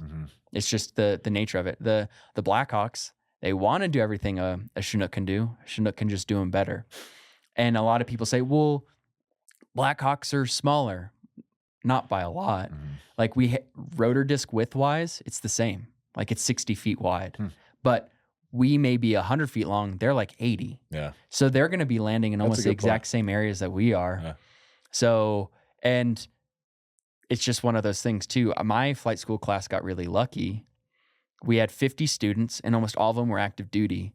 So our aircraft numbers were heavily inflated. typically it's only maybe 2 or 3 Chinooks per class. We had about 10 of them. Mm-hmm. I think I was the third person to pick Chinooks, thankfully. Well, once the 10 Chinooks were gone, there were like maybe 2 Apaches, and there were actually 2 also fixed wing aircraft because the Army has those. So the first 14 aircraft were everything but a Black Hawk. So the last 36 people are Black Hawk pilots. Oh, wow. And so it also goes off of order of merit. So whoever's first, they get to pick whatever they want. Whoever's last, they get whatever's left. Yeah. Well, if all 14 of those unique aircraft are gone and it's just Black Hawk, so the whole bottom half of the class is typically Black Hawk pilots. That might still flying helicopters. They're still flying helicopters, right? And it's pretty sick. It's almost the age-old adage of like, well, even if you're the last of your class in medical school, you're still a doctor. Yeah. Yeah. So it's like you're still a pilot, but obviously that caliber of, that individual, and this could stir up some people. And that's I'm always fine with stirring up some flack between the airframes. An order of merit is appropriate, in almost every aspect of life. Right. And people get offended by it, but at the end of the day, we all excel in our own things. Right. Like you excel at things, I excel at things, and they might not be the same things, but that doesn't make you better or me better. Right. An order of merit is just a way to make sure people get to where they're most proficient, as far as I'm concerned. It's not a judgmental critique on people's ability to be a human. Right. Dude, don't take it too personal. I totally agree. And that was, if you wanted to be that guy or gal that said, no, like C's get degrees, you're going to get a Black Hawk. And some of them were like, yeah, dude, I'm flying. Mm-hmm. That's all I care about. Yeah. And that just, it adds this whole dynamic with aviators. Like when we go out into the field, like as a battalion, and you have the Apache tent, you got the Chinook tent, and you got the Black Hawk tent. We're all butting heads about mission planning in our own unique ways. And obviously everyone's already upset at the Chinook guys because we brought, the fridge, the grill, because we can fit it on the aircraft and no one else can. So that's a good point. That's funny. Huh.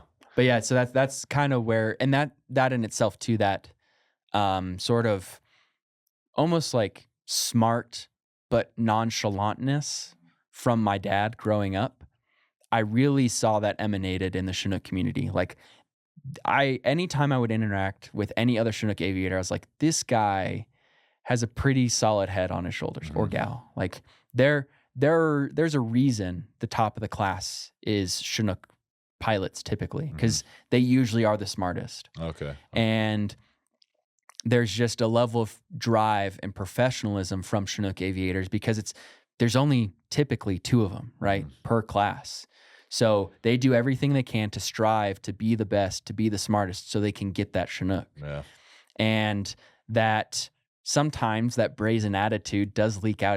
It's that little bit, I know more than you, and I'm going to let you know that I know more than you. Sometimes that would leak out, and that just is what it is. But it would be the work hard to play hard kind of thing. Yeah. And hearing that and growing up around that is like very, very quintessential, and probably why I picked Chinooks is because I would see how hard my dad would work, and that started to show face, especially in high school, because I got my Eagle Scout right before I graduated and everything, and so that drive to continue to at least set myself apart from the normal crowd was something that I really strived to do. Came from your father, for sure. Absolutely. I just wanted to hear about it because, my father was in the military. His father was in the military. So I just feel like once it's in the blood of the family, it's like, man, we're just meant to serve our country. We're meant to do selfless service of some sort. It's not about me. It's about the greater good of the country. So I should go do that. Because I felt that. Like, no one ever told me to join the military. In fact, my dad was actually against me joining the military.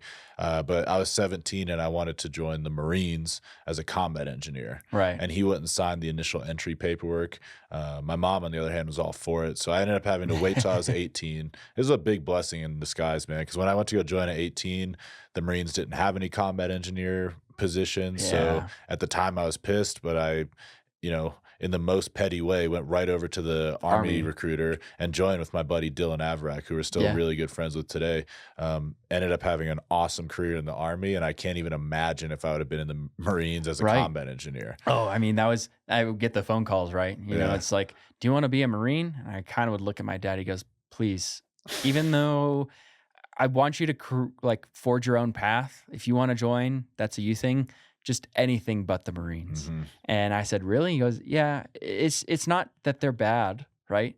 You're going to get service, but it's a completely different culture. Yeah, like it's a different culture. You are going in some way, shape, or form, be brainwashed, you know? And a lot of them are like, yeah, so what's so bad about that? Yeah. And I said, and then the Navy called me and I said, what's the likelihood of not being on a boat? They said, about 10%. I said, nope. I don't like the water. Yeah. And they went, okay. I went to the Air Force and they said, well, we can't guarantee you get the job that you want. And I went, well, the Army says I can get whatever I want. Like there's no, you have to do this, you have to do that, you have to, you know, roll the dice. It's no, if you want to be an infantryman or if you want to be a nuclear payload specialist, if you want to be a X-ray tech, like just sign the dotted line, it's yours. And I went, okay, cool. So the Army ended up being the better choice. And like you, I don't think I would trade it for the world. As much as things hurt, especially also with how I got out, I still don't think I would have changed. It's kind of one of those, I think things happen for a reason. Oh, for sure. And that, I think also me going to college now, pursuing what I'm pursuing, I think is still just more, it's in the direction of aviation. So I'm still going to be happy and satisfied as long as I don't get pigeonholed into something strange, you know? Well, now you're more in control because you're not in the military. Yeah, for sure. And I think the only really lack of control is the minor sort of like freshman level requirements. But as a whole, going down the route of engineering, aerospace specifically, I really get to dive in deep on that stuff, you know? And I think, you know, I mean, when it comes to, because the school offers an opportunity to do an Explore Humanities credit, I still even have control over that. It's not like, oh, you know, with Army Aviation, you know, you want to be instructor pilot, you know, you have to do this. There's no ifs, ands, or buts about it. For me, it's like, okay, I'm going to be engineer. I have to do an Explore, but I have 60 classes to choose from. Okay, so there's an opportunity to explore something that I find interesting instead of being forced to do something that I don't want to. Well, that's a great segue. Let's talk about college. So you're using the VR&E program. It's a VA college benefit program. Correct. Tell me everything you know about it, how you got started in it, how you went from I want to do it to I am doing it. Yeah. So it, I think originally stood for Veterans Rehabilitation and Employment, but now it's like Veterans Readiness and Employment. It's something along those lines. Okay. And the difference about this program is that it is a employment program and not an education program. That was the very big thing that like my counselor really emphasized on was, look, the intent is to guarantee you get a job once you graduate. And so when you're actually submitting your paperwork, you're sending in potential job like aspects or like, you know, goals. So I sent in 3 or 4 different aerospace engineering jobs that said specifically needs a bachelor in aerospace engineering. And so that was what kind of started to get the ball rolling of, you know, okay, so I'm going for engineering specifically. And they said, so to get that engineering job, you need a bachelor's degree. So now we will pay for school so you can get a bachelor's degree. It's a justification. It's the justification essentially. And what it is also is it's more restrictive. So the GI Bill, if I wanted to take for extra credit underwater basket weaving, right? The GI Bill would be, okay, sure. It's your money. If it doesn't get you your degree, that's your fault. Right. While VR&E goes, no, we don't see any sort of like, I guess, really cognizant reason to allow you to take that class, so we're just going to say no. Oh, okay. So they actually like to look at your potential degree plan from your advisors and go, okay, we have a pretty solid idea that he's going to be graduated by 2028, 2029. So he should have a job before 2030, essentially. And the only thing that I would just at least impart on people is the purpose of the VR&E is to get a new job. So, you know, I was a pilot, right? But since I got out via med board with major depressive disorder, the chances of me flying again are actually pretty low. Because when it comes to the FAA, I'm actually looking at it. There could be a small chance that I get in without being on antidepressants, but it's actually a better chance for me to fly again if I am on antidepressants. Obviously, they have their specific requirement of which ones they want, and I have to be on them for a certain amount of time without changing either dosage or, you know, type of medication. And even after I go through all that medication stuff, there's no guarantee that the flight doctor will approve me. I see. So all the training that the Army has given me, there's really not a high chance of me being able to use that again. So the VR&E is an opportunity for me to go to school to find new employment. They're retraining you in a more relevant area. Yes. Yeah. I see. So that's where the crux of it all lies in, is explaining to your counselor, why can you not do the job that you used to do? So since you can't fly anymore, what is something that you think you can do? And so since they see all my disability paperwork too, when they asked, okay, so it looks like you have problems with your lower back, your hips, your knees. Does being an engineer require you to lift a lot? And I said, I think maybe if there are projects that need to be accomplished, let's say, you know, those old simulation projects in a wind tunnel, right? You know, but I would imagine that we would be on a staff with countless different people, so I shouldn't have to lift more than 50 pounds by myself. And they went, okay, cool. And it just came down to the level of justification, because the number that's tied to it is if you have a disability rating of 10%, you can qualify for VR&E. So that's a prerequisite. You have to be P or PNT 10%? You don't have to be PNT. Okay. So just 10%. So if you get out and you report to the VA, like you just get out normally, you ETS and you've gone to the VA and you've gotten a rating of 10% from tinnitus. Okay. You could technically qualify for VR&E, but it just comes down to that justification, right? Of what is the reason that you need retraining, you know?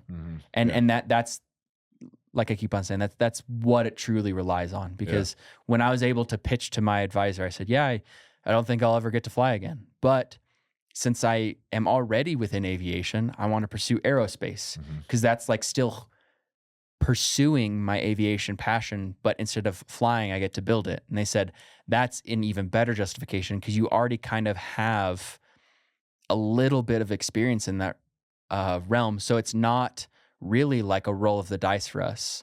And that's one thing that I've also experienced while being in college, especially as a veteran, whether it's GI Bill, VR&E, whatever. A lot of professors and instructors appreciate having veterans around because they understand that we're there for a reason. Yeah, we want to work and learn. It's I am here to get my next job. I'm here on my next path. So I'm not here to dork around. And so the VR&E, I think too, is a really good show of that, especially if like an advisor knows what it is like, there's really no messing around with your degree plan. Like it's going to happen this way. In terms of applying for it though. Yeah. Where do you go for that? Like, how do you start the process? Yeah. So you still go to the VA website. Okay. And under the GI Bill stuff or like education section, there's the VR&E, I believe it's called Chapter 32, you know. You click on the VR&E little questionnaire and you just answer the questions. And what'll most likely happen is it'll at some point ask you, at least if you still have your GI Bill. And obviously if you have at least 1 day left, just say yeah. Because when you put in your VR&E stuff and you get with your counselor's still going to say, hey, at least request your GI Bill benefits so we can get the letter and the notification in the system to prove that you still have them. Okay. And the reason that's important is when you go to school how you get paid is actually different. So if you've used your GI Bill while you're in, you got a degree, or you've handed it off to a family member, and you go to school using VR&E, they're only going to give you like a $800 food stipend. So at the beginning of the month, you'll get the $800, and that's it. If you still have GI Bill left, even just that 1 month, 1 day, whatever, you'll get paid as if you're using GI Bill, and you'll get your BAH. Okay. So since I didn't use my GI Bill, I didn't pass it on to anyone, I'm getting paid as if I'm using my GI Bill. Mm-hmm. But the VR&E is a different pot of money, so it's not affecting my GI Bill. Oh, I see. And the way my counselor said it to me is like, when you're done with school, you can still use your GI Bill after. Yeah. So the VR&E, I think, is a great opportunity to, pursue a new career. Because there are a couple guys, like I know a guy, he had like kidney failure, so he had to have this big surgery. Like, he can't work outside anymore. So he's using VR&E to get a new job to where he can stay inside and not have to lift a bunch of things. And so by doing that, he'll be able to use his GI Bill to maybe pursue something else. And if you didn't know of VR&E and you used your GI Bill first for your first semester or something, you can apply for VR&E at any point, and they should, again, turn it off. They should turn it off and essentially pay you back that time. Dude, so what a great resource. Yeah, so it should not affect your GI Bill. And like I said, the best thing I would say actually about it too is VR&E is up to 48 months instead of just the 36 of the GI Bill. So if you got to pursue like a master's degree, they'll pay for it. Yeah. And they're also, when I talked to my counselor, or my initial one, she said, we're pretty flexible too. So if something happens along the way, and all of a sudden, let's say the jobs that you were looking at, the degree requirement changes. Because right now I just need to get a bachelor's. But let's say all of a sudden I'm looking at things and now they're saying master's degree. They're willing to work with you and potentially extend and give you extra money. But obviously that's just more paperwork. And then I would imagine at that point, if that happens, they would just check on me regularly. Because that's one of the different things for VR&E is at the end of each semester, I submit my unofficial transcript to my counselor. They see where my grades are, because if I'm failing classes, they're going to have a talk with me and say, hey, we can't keep paying you to go to school if you're failing. Because the whole point is for you to get a job. And if you don't get the degree, you can't get the job. So they just do essentially biannual, essentially every 6 months, because that's about how long a semester is. Yeah. They just check in with you every 6 months, like, hey, how are your grades? And I'll regularly get emails and text messages. Just give us some updates. The thing is too, if you aren't 100% P&T like myself, and you just get out on your regular ETS and then you get your 10%, you get VR&E, while you're in school, you can still go to the VA for healthcare. Like, so you can still do your regular health appointments and things like that. I think the only thing you can't do is dental, because dental has very strict requirements, with people who are getting out. What is the pay like, if you don't mind talking about it? I don't just mind. because people are interested. I'm interested. Yeah. So I genuinely, as long as you're living, even with this weird economy, and who knows what's going to happen in the next 4 years, right. With my disability paycheck and the BAH, I pretty much make a little over $6,000 a month. Okay. So the BAH is based on the city you're using it in? It is based on the city. It's the exact same GI Bill BAH. So here in the Springs, it's around like $2,400. Okay. So, and is that total what you're receiving for the VR&E is just $2,400? Yeah. So each month. Oh, and that's the other thing too. Just like the GI Bill, it is affected based off of how many days you are in school. So I got paid less for December, and I'm going to get paid less for January. Right.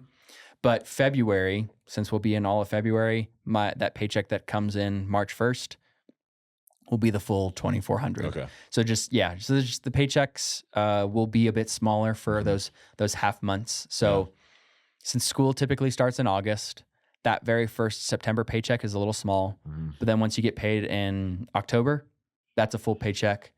Again and again. Yeah. And so if you get out 100%, Right now, it got up to I think was a little over $4,000. Yeah, it's like 44. It's like 40. So 44 plus a 2,400. Yeah. So it's almost like $6,800 a month. So that's a very livable wage. For sure it is. For sure. Because I mean, even with the outrageous insurance rates that we got in for our home, I'm able to pay the mortgage of like $2,300. Wow. And then pay all the bills and everything. And then thankfully we're dual income, both my wife and I. So that if that is something that someone is looking for and they didn't touch their GI Bill, and because that's what I plan on doing, is if I'm in a position to where, let's say I'm on the correct SSRI, so the antidepressant medication, I may use my GI Bill to pursue flying again. Or if it's completely off the table, I may go, I don't know, use it at a machine shop and get some machining skills, and then become a mechanical engineer on top of it too. Who knows? That's, I mean, the resource is there. So I just want to recap real quick. Go on the VA website, go under the GI benefits, GI Bill benefits, go to VR&E, fill that out. Once you get started, you're making up to $2,400 a month, not including any disability, because we don't know who, but just the VR&E, you're getting $2,400, which is probably area specific based on the BH, but 4 years of coverage. So you can literally go from 0 to bachelor's degree, and then you'll have a job at the end. Correct. This is an awesome resource. Yeah. and like I said, if you have that passion for something unique, like for me, right? Every day, like I got my haircut today, and I was like, oh yeah, I'm going for aerospace engineering. And ooh, smart. And I was like, maybe. I mean, I got to get there first. But and that in veterans, right? Regardless of what sergeant majors and first sergeants say, a lot of Joes have a plan. It's just with this VR&E, it opens up so many more doors, because I was expecting getting out after 20 years going to be a civilian helicopter pilot making six figures. Well, now still hopefully going to be making six figures, just in a different way. Yeah. And that's the one thing that, going back to that whole veteran mentality in school, is you're not going there, especially with VR&E, with no plan. Because that's the quintessential piece of VR&E, is they want you to plan the whole thing out. They want you to have this expectation that you're going to school for work, right? It's not, you're just going to college to experience life. Well, you're already in the Army or Navy or Marines. You already experienced life. You're now just trying to get that accreditation for a future aspect, and to help, continue on that profession track. Because I think that has been helping me a lot over the past, at least 6 months of school. That ambition concept, right? Is I've had a set goal, like a drive to pursue something. And even talking to my brother-in-law, who is an aerospace engineer, every day he's always working on some project. It doesn't have that same Army sort of, like, I would say, taste. It has the feel, but not the taste, because I'm continuing to pursue ambition, right? I'm continuing to pursue something.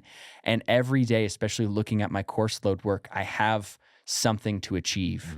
And at the very end, once I walk across the stage with my diploma, at that point, I've hopefully done internships and I already have a job set up. And when I get there, I've already got a taste of those projects that they're working on. And so I can continue to work on something. And like you said, that freedom of choice, I think, is such a different aspect for school, because I'm going to be able to continue to pursue that ambition for sure. I'm going to be able to continue to find projects and things to do. And at no point am I going to pick something that'll stonewall me or put the brake. And even if, I get injured, let's say I break my leg, I'm going to be working in an office, most likely. And so I can just easily commute to work and still do the same thing I was doing, and not worry about, okay, well, now since my leg is broken, I have to go through PT, and after PT, I have to do what I can to take a PT test. And after that PT test, like, there's still all the other requirements that are set before me. And maybe I can't achieve things up to snuff. So they just cram me in an office and now I'm doing something that I don't want to do. Yeah. You know, that's what I mean. Just the format of this program is so cool. Cause like we were talking about earlier, I feel like stagnation, or your first hint of stagnation in the military, is why we start getting depressed and anxious, because we had all these ambitions and then bam, you're at a desk. This program is literally preventing that from happening. Correct. So you're no longer just going to college after the military, like you said, with this, you know, not giving a fuck really attitude. It's like you have purpose. You're going here for this degree. At the end of this degree, you're going to have these 3 job opportunities. Correct. So I don't know. This is going to prevent stagnation by finishing out your degree and then finishing you into a job. Right. And that thing too is, I think the way engineering is designed is like, pretty much internships are required. I don't think it's part of the coursework per se, but if you want to get a job, it's just what you're going to have to do. And the VR&E program has actually, at least when I signed the initial contract, they said, we're going to touch base with you within 6 months of graduation. And we're going to keep touching base if you don't have a job. Almost like unemployment. It's like, we put all this money into you, almost like a military mindset, right? Like, we put all this money into you to receive this specific sort of credential. So did you get it? And they are going to do what they can to stay on top of you to ensure you have work. And like I said, when I did the paperwork, they expect me to graduate 2028 because that's just, you know, I think how the math worked out. But my counselor's like, look, if we got to change it, we'll just change it. It's no big deal. We're going to stay on every 6 months, we're touching base. And that, I think, like we were just talking about with the ambition, getting a job and all that, the lack of stagnation, that's what makes it better, I would say, than the GI Bill. Is because your GI Bill, you're just sending in a letter and making sure you're getting the money. So when the tuition pops up on your campus account or whatever, you press pay and you pay out of the VA's little bucket, and they're like, cool, you're good to go. You don't have to worry about anything else. Some other simple little benefits that aren't really like, I guess they're sort of talked about, but not super talked about, is you get through like pretty much your books are paid for by VR&E. I think with GI Bill they are too, but I like to use UCCS as an example because it's where I'm going. Right. But the VR&E actually pays for your parking pass. Oh, cool. GI Bill doesn't. Yeah. Because it's required for you to go to campus, so it's part of the program. While GI Bill goes, I don't know what to tell you, buddy. Like, we're not paying you to get a job. We're paying you to get an education. Right. So that employment education word is just so important because that defines the difference. And for VR&E, through the campus bookstore, we get like $50 worth to just spend on supplies, and I think it was like $150 for printer ink and printer alone. And through VR&E, they can actually buy your laptop for you. Dude, cool. Yeah. While GI Bill, it's like, and for example, so I was having issues typing for my first semester. Like my hands were completely going numb. And I was telling my English teacher, I said, yeah, sometimes I just submit whatever paper I have done. I'm like, even if the back end of it, like the conclusion gets kind of cruddy, it's because my hands are falling asleep. So I talked with my VR&E counselor, and they actually said, hey, send me a couple ideas of what you want for a keyboard. Because there's keyboards that tent. So they turn this way. And I said, yeah, I need this one. And said, well, I don't think that one's approved, but here's another one that I find. And they'll have a conversation with you. Dude, what? And at no point did I have to pay a single penny for it. Holy So cow. they bought a keyboard for me. Nice. You know, Bluetooth, all this other jazz. It does this, and it connects to my computer, both my like at home Windows computer and my Mac. Oh, wow. And so that was one of the things that I made sure that it met those qualifications. But I just worked with the counselor, and he said, yep, it's ordered.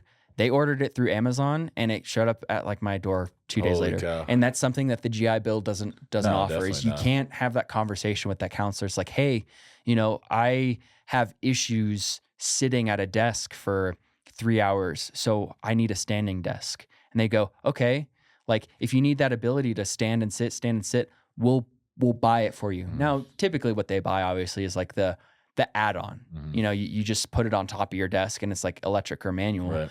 But the VR&E at any point, because their ideology is you need to get this job to be able to be successful.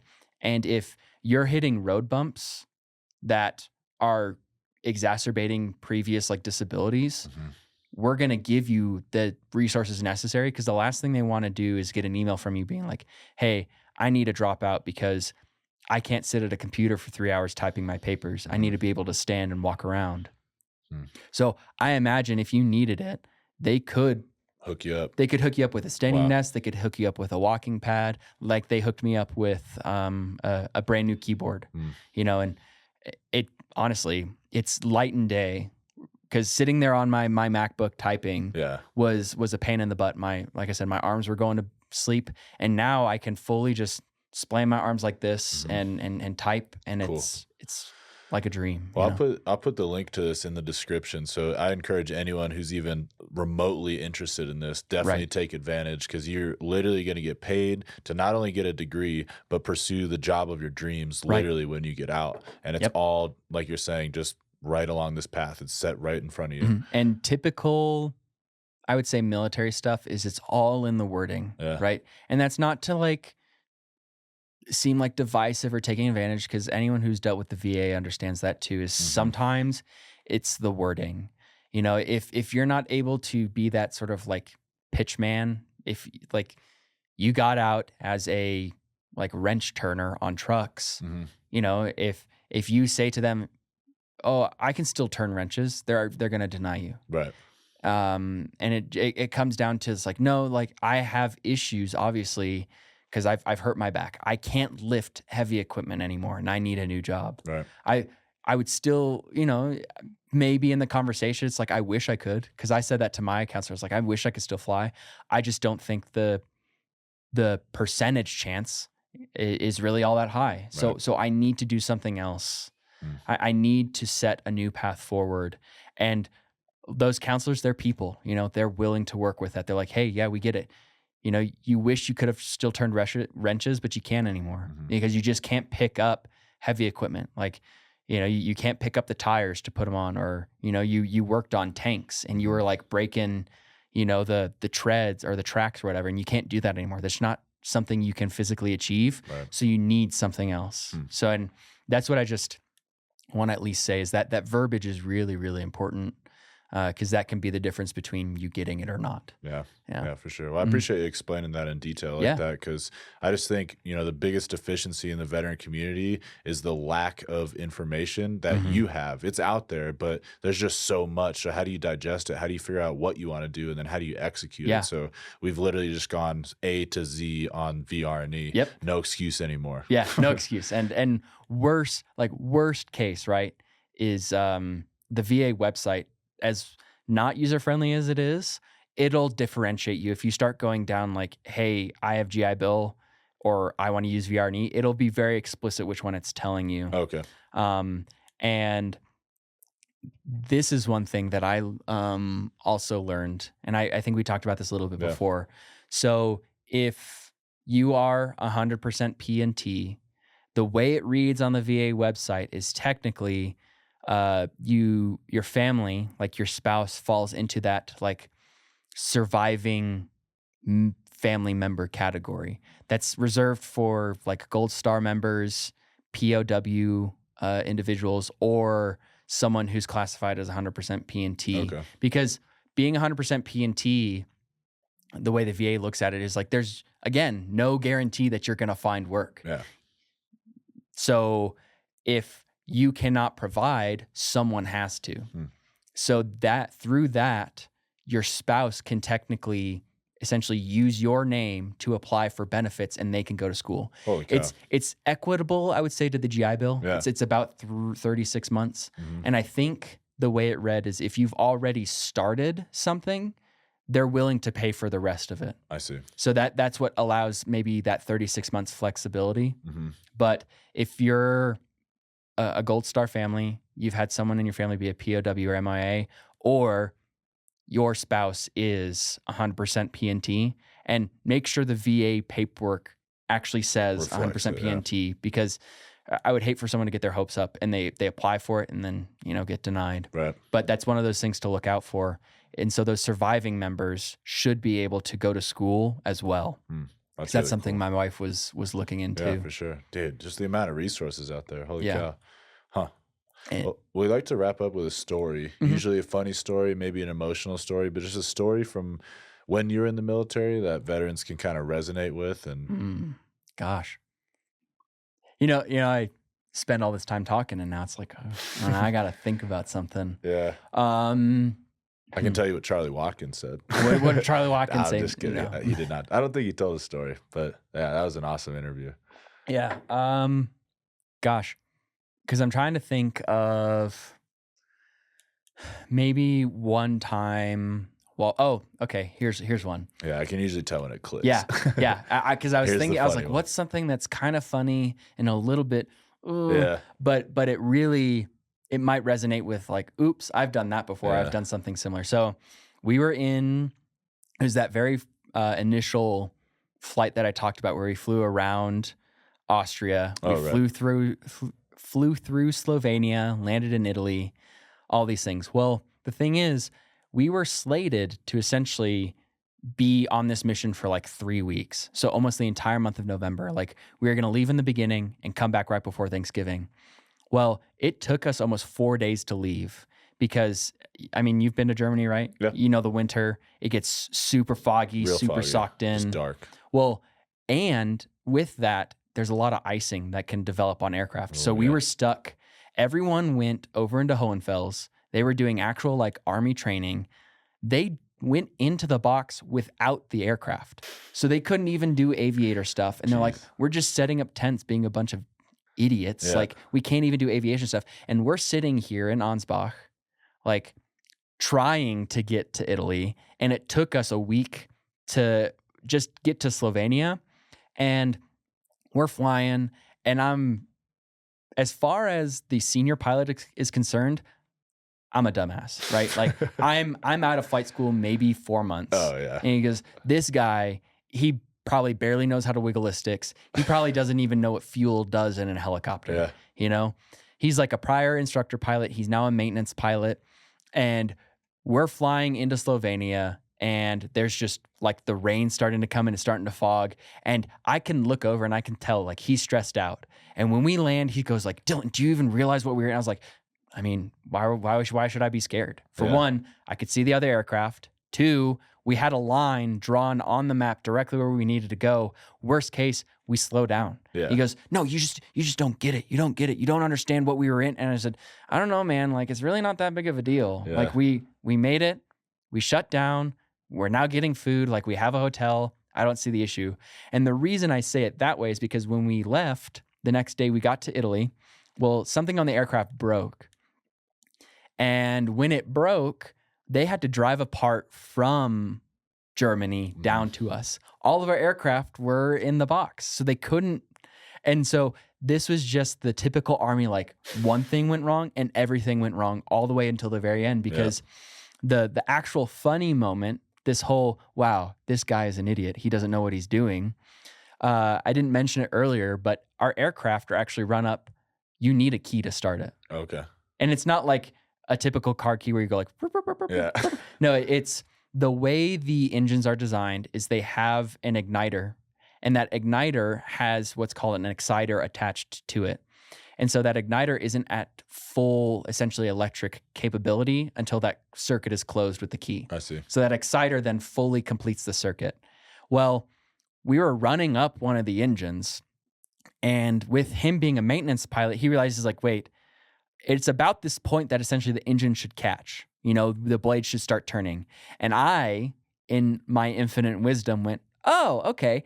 And I realized I didn't turn the key on.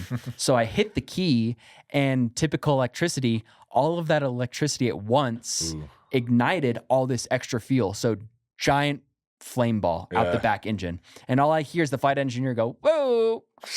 And there was just like, silence so loud it was deafening. And the other pilot's name's Clayton. And Clayton just goes, okay, wait, hold on. Check the DECU, which is that engine control unit.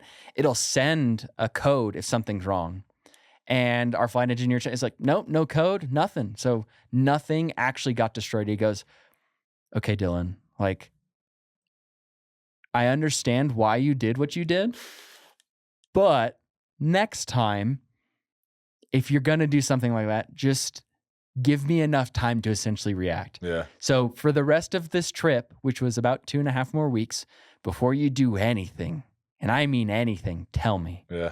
Now, I didn't really lean to that too much. Like when we were at the hotel, hey, Clayton, I'm going to the bathroom. Hey, Clayton, I'm taking a shower. Hey, Clayton, you know, but that moment, right as I turned that key, it was one of those, oh shit, you know, like, Dude, that's funny. Yeah. And then the rest of the trip, we were just fighting weather. Like, yeah. And gosh darn it, we took advantage of it. Like we went to Venice, we went to Verona. Oh, nice. Like we eventually made it to Pisa. We flew like for 40 minutes with the Italian Air Force, and then we beat feet the next day back to Aviano, all these different things. And then we eventually got to fly through Austria. Yeah. So maybe I can send you some of those photos like from Austria, Cyprus, and maybe some of the other experiences that I had.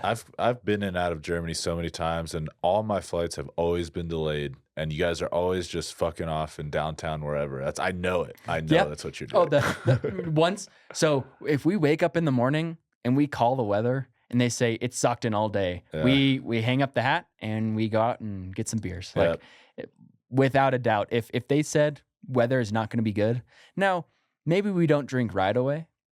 But we'll go out on the town, we'll get food, we'll keep an eye on the weather, we'll maybe make some phone calls, we'll still do our due diligence to stay on top of our work. But if, let's say we need 6 hours to fly back from Italy to Germany, right? If we wake up, we only have a certain amount of a duty day. You know, we only get technically 12 working hours. And also in terms of mixed modes of flight, if we're going to be flying into the night, like we're only going to get actual 7 hours of flight time, or maybe 6, depending on how we took off or when we took off. So if we're able to do it all during the day, we can fly for 8 hours.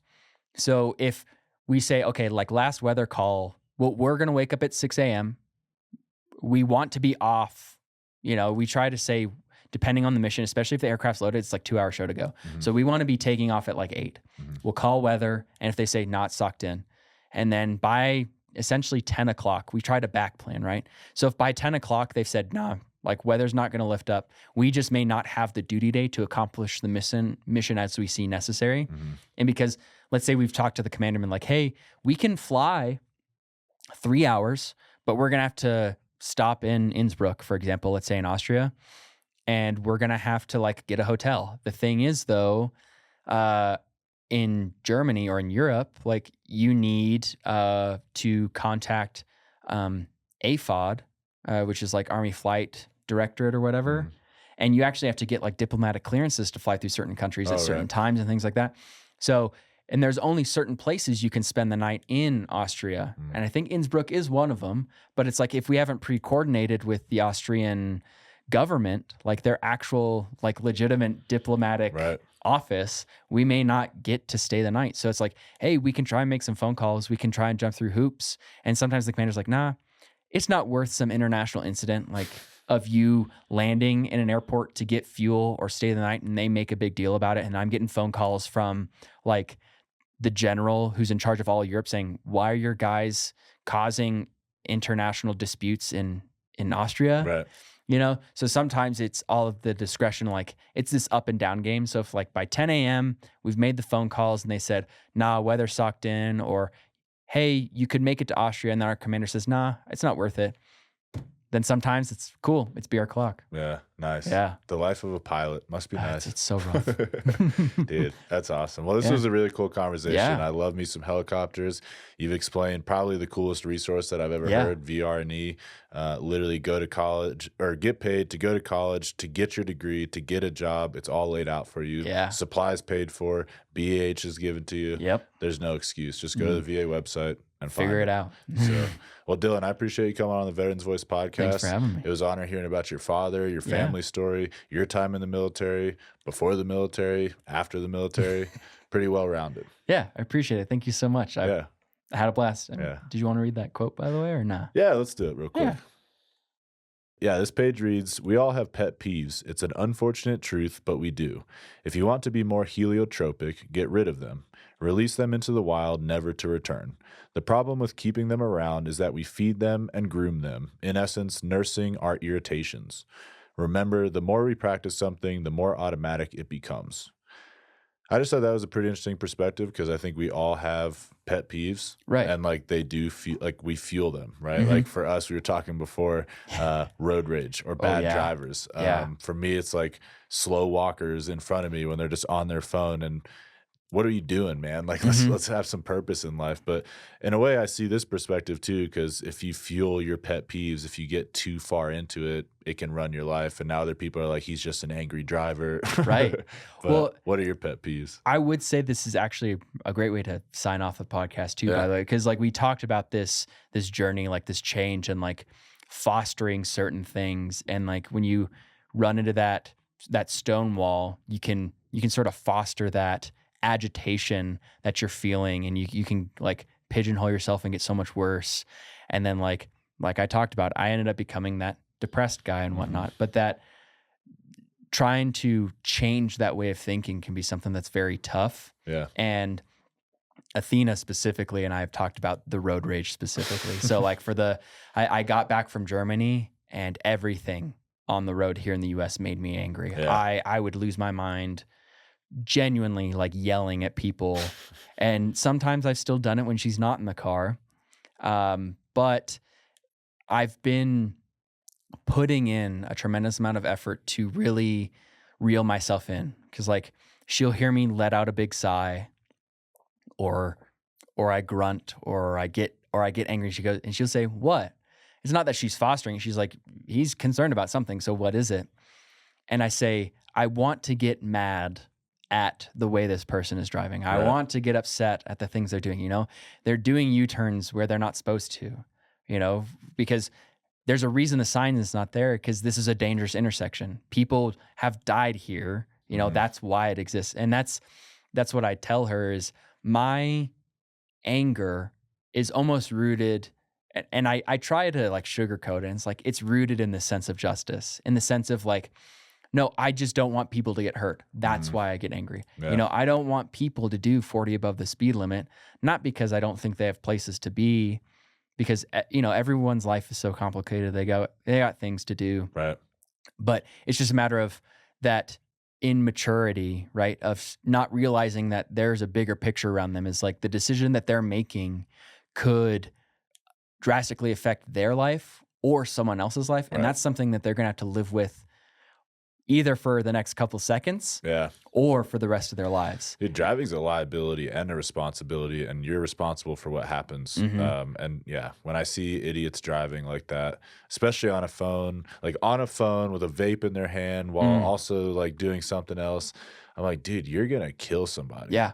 Oh, man. And so, like I said, I think that's a great way to like sign it off, is that idea of you could essentially think about your pet peeves and be like, oh, well, you know, civilians just aren't the same as veterans, so I don't want to interact with them. Right. You know, well, that could cause you to just become a recluse, and then you don't go out and achieve these things like through VR&E, or you continue to make excuses. Well, I don't want to interact with them. I don't want to do this. I don't want to do that. And you're feeding that idea of, I don't want to do it because it makes me angry, which in reality, like me going to school has been one of the best things. You know, I've met some great people through school, like you, through GPS. I've become friends with one of my professors, and I can say that because, you know, I don't have any more of his classes, so sure. It's not like nepotism or anything. But you know, I've grown with so many other people because I decided to take this opportunity. I could have just been like, well, I'll just stay at home and just accrue the disability paycheck, and you know, I'll find some other just quaint job. But then that would be fostering just something that just I know would not fit my mindset. So yeah, when I got out of the military, and I'm sure you relate, I've kind of always just been reevaluating every belief that I have. Like I got out of the military, I revisited everything I was doing, because I feel like in the military, it's a very, you know, single sheet of paper as far as your outlook. You're just told something, do something, and your mentality starts to align with that. So coming out into the world and realizing you have choice and decisions to make, and you can actually drive your future in any direction that you want to. I've just revisited that, all of it. So pet peeves being one of them. Just challenge your pet peeves. If it's actually serving you and it actually is helping you and your family to be screaming at drivers like while they're in the back seat, then fine. But if it's not, you know, reevaluate it and just wonder if you're fueling your own irritative behaviors. Yeah. Cool. It's awesome. Well, sweet, man. This was awesome conversation. Yeah, I appreciate it. You're doing some cool things. So good you for were you. too. Thank you. Appreciate it, dude.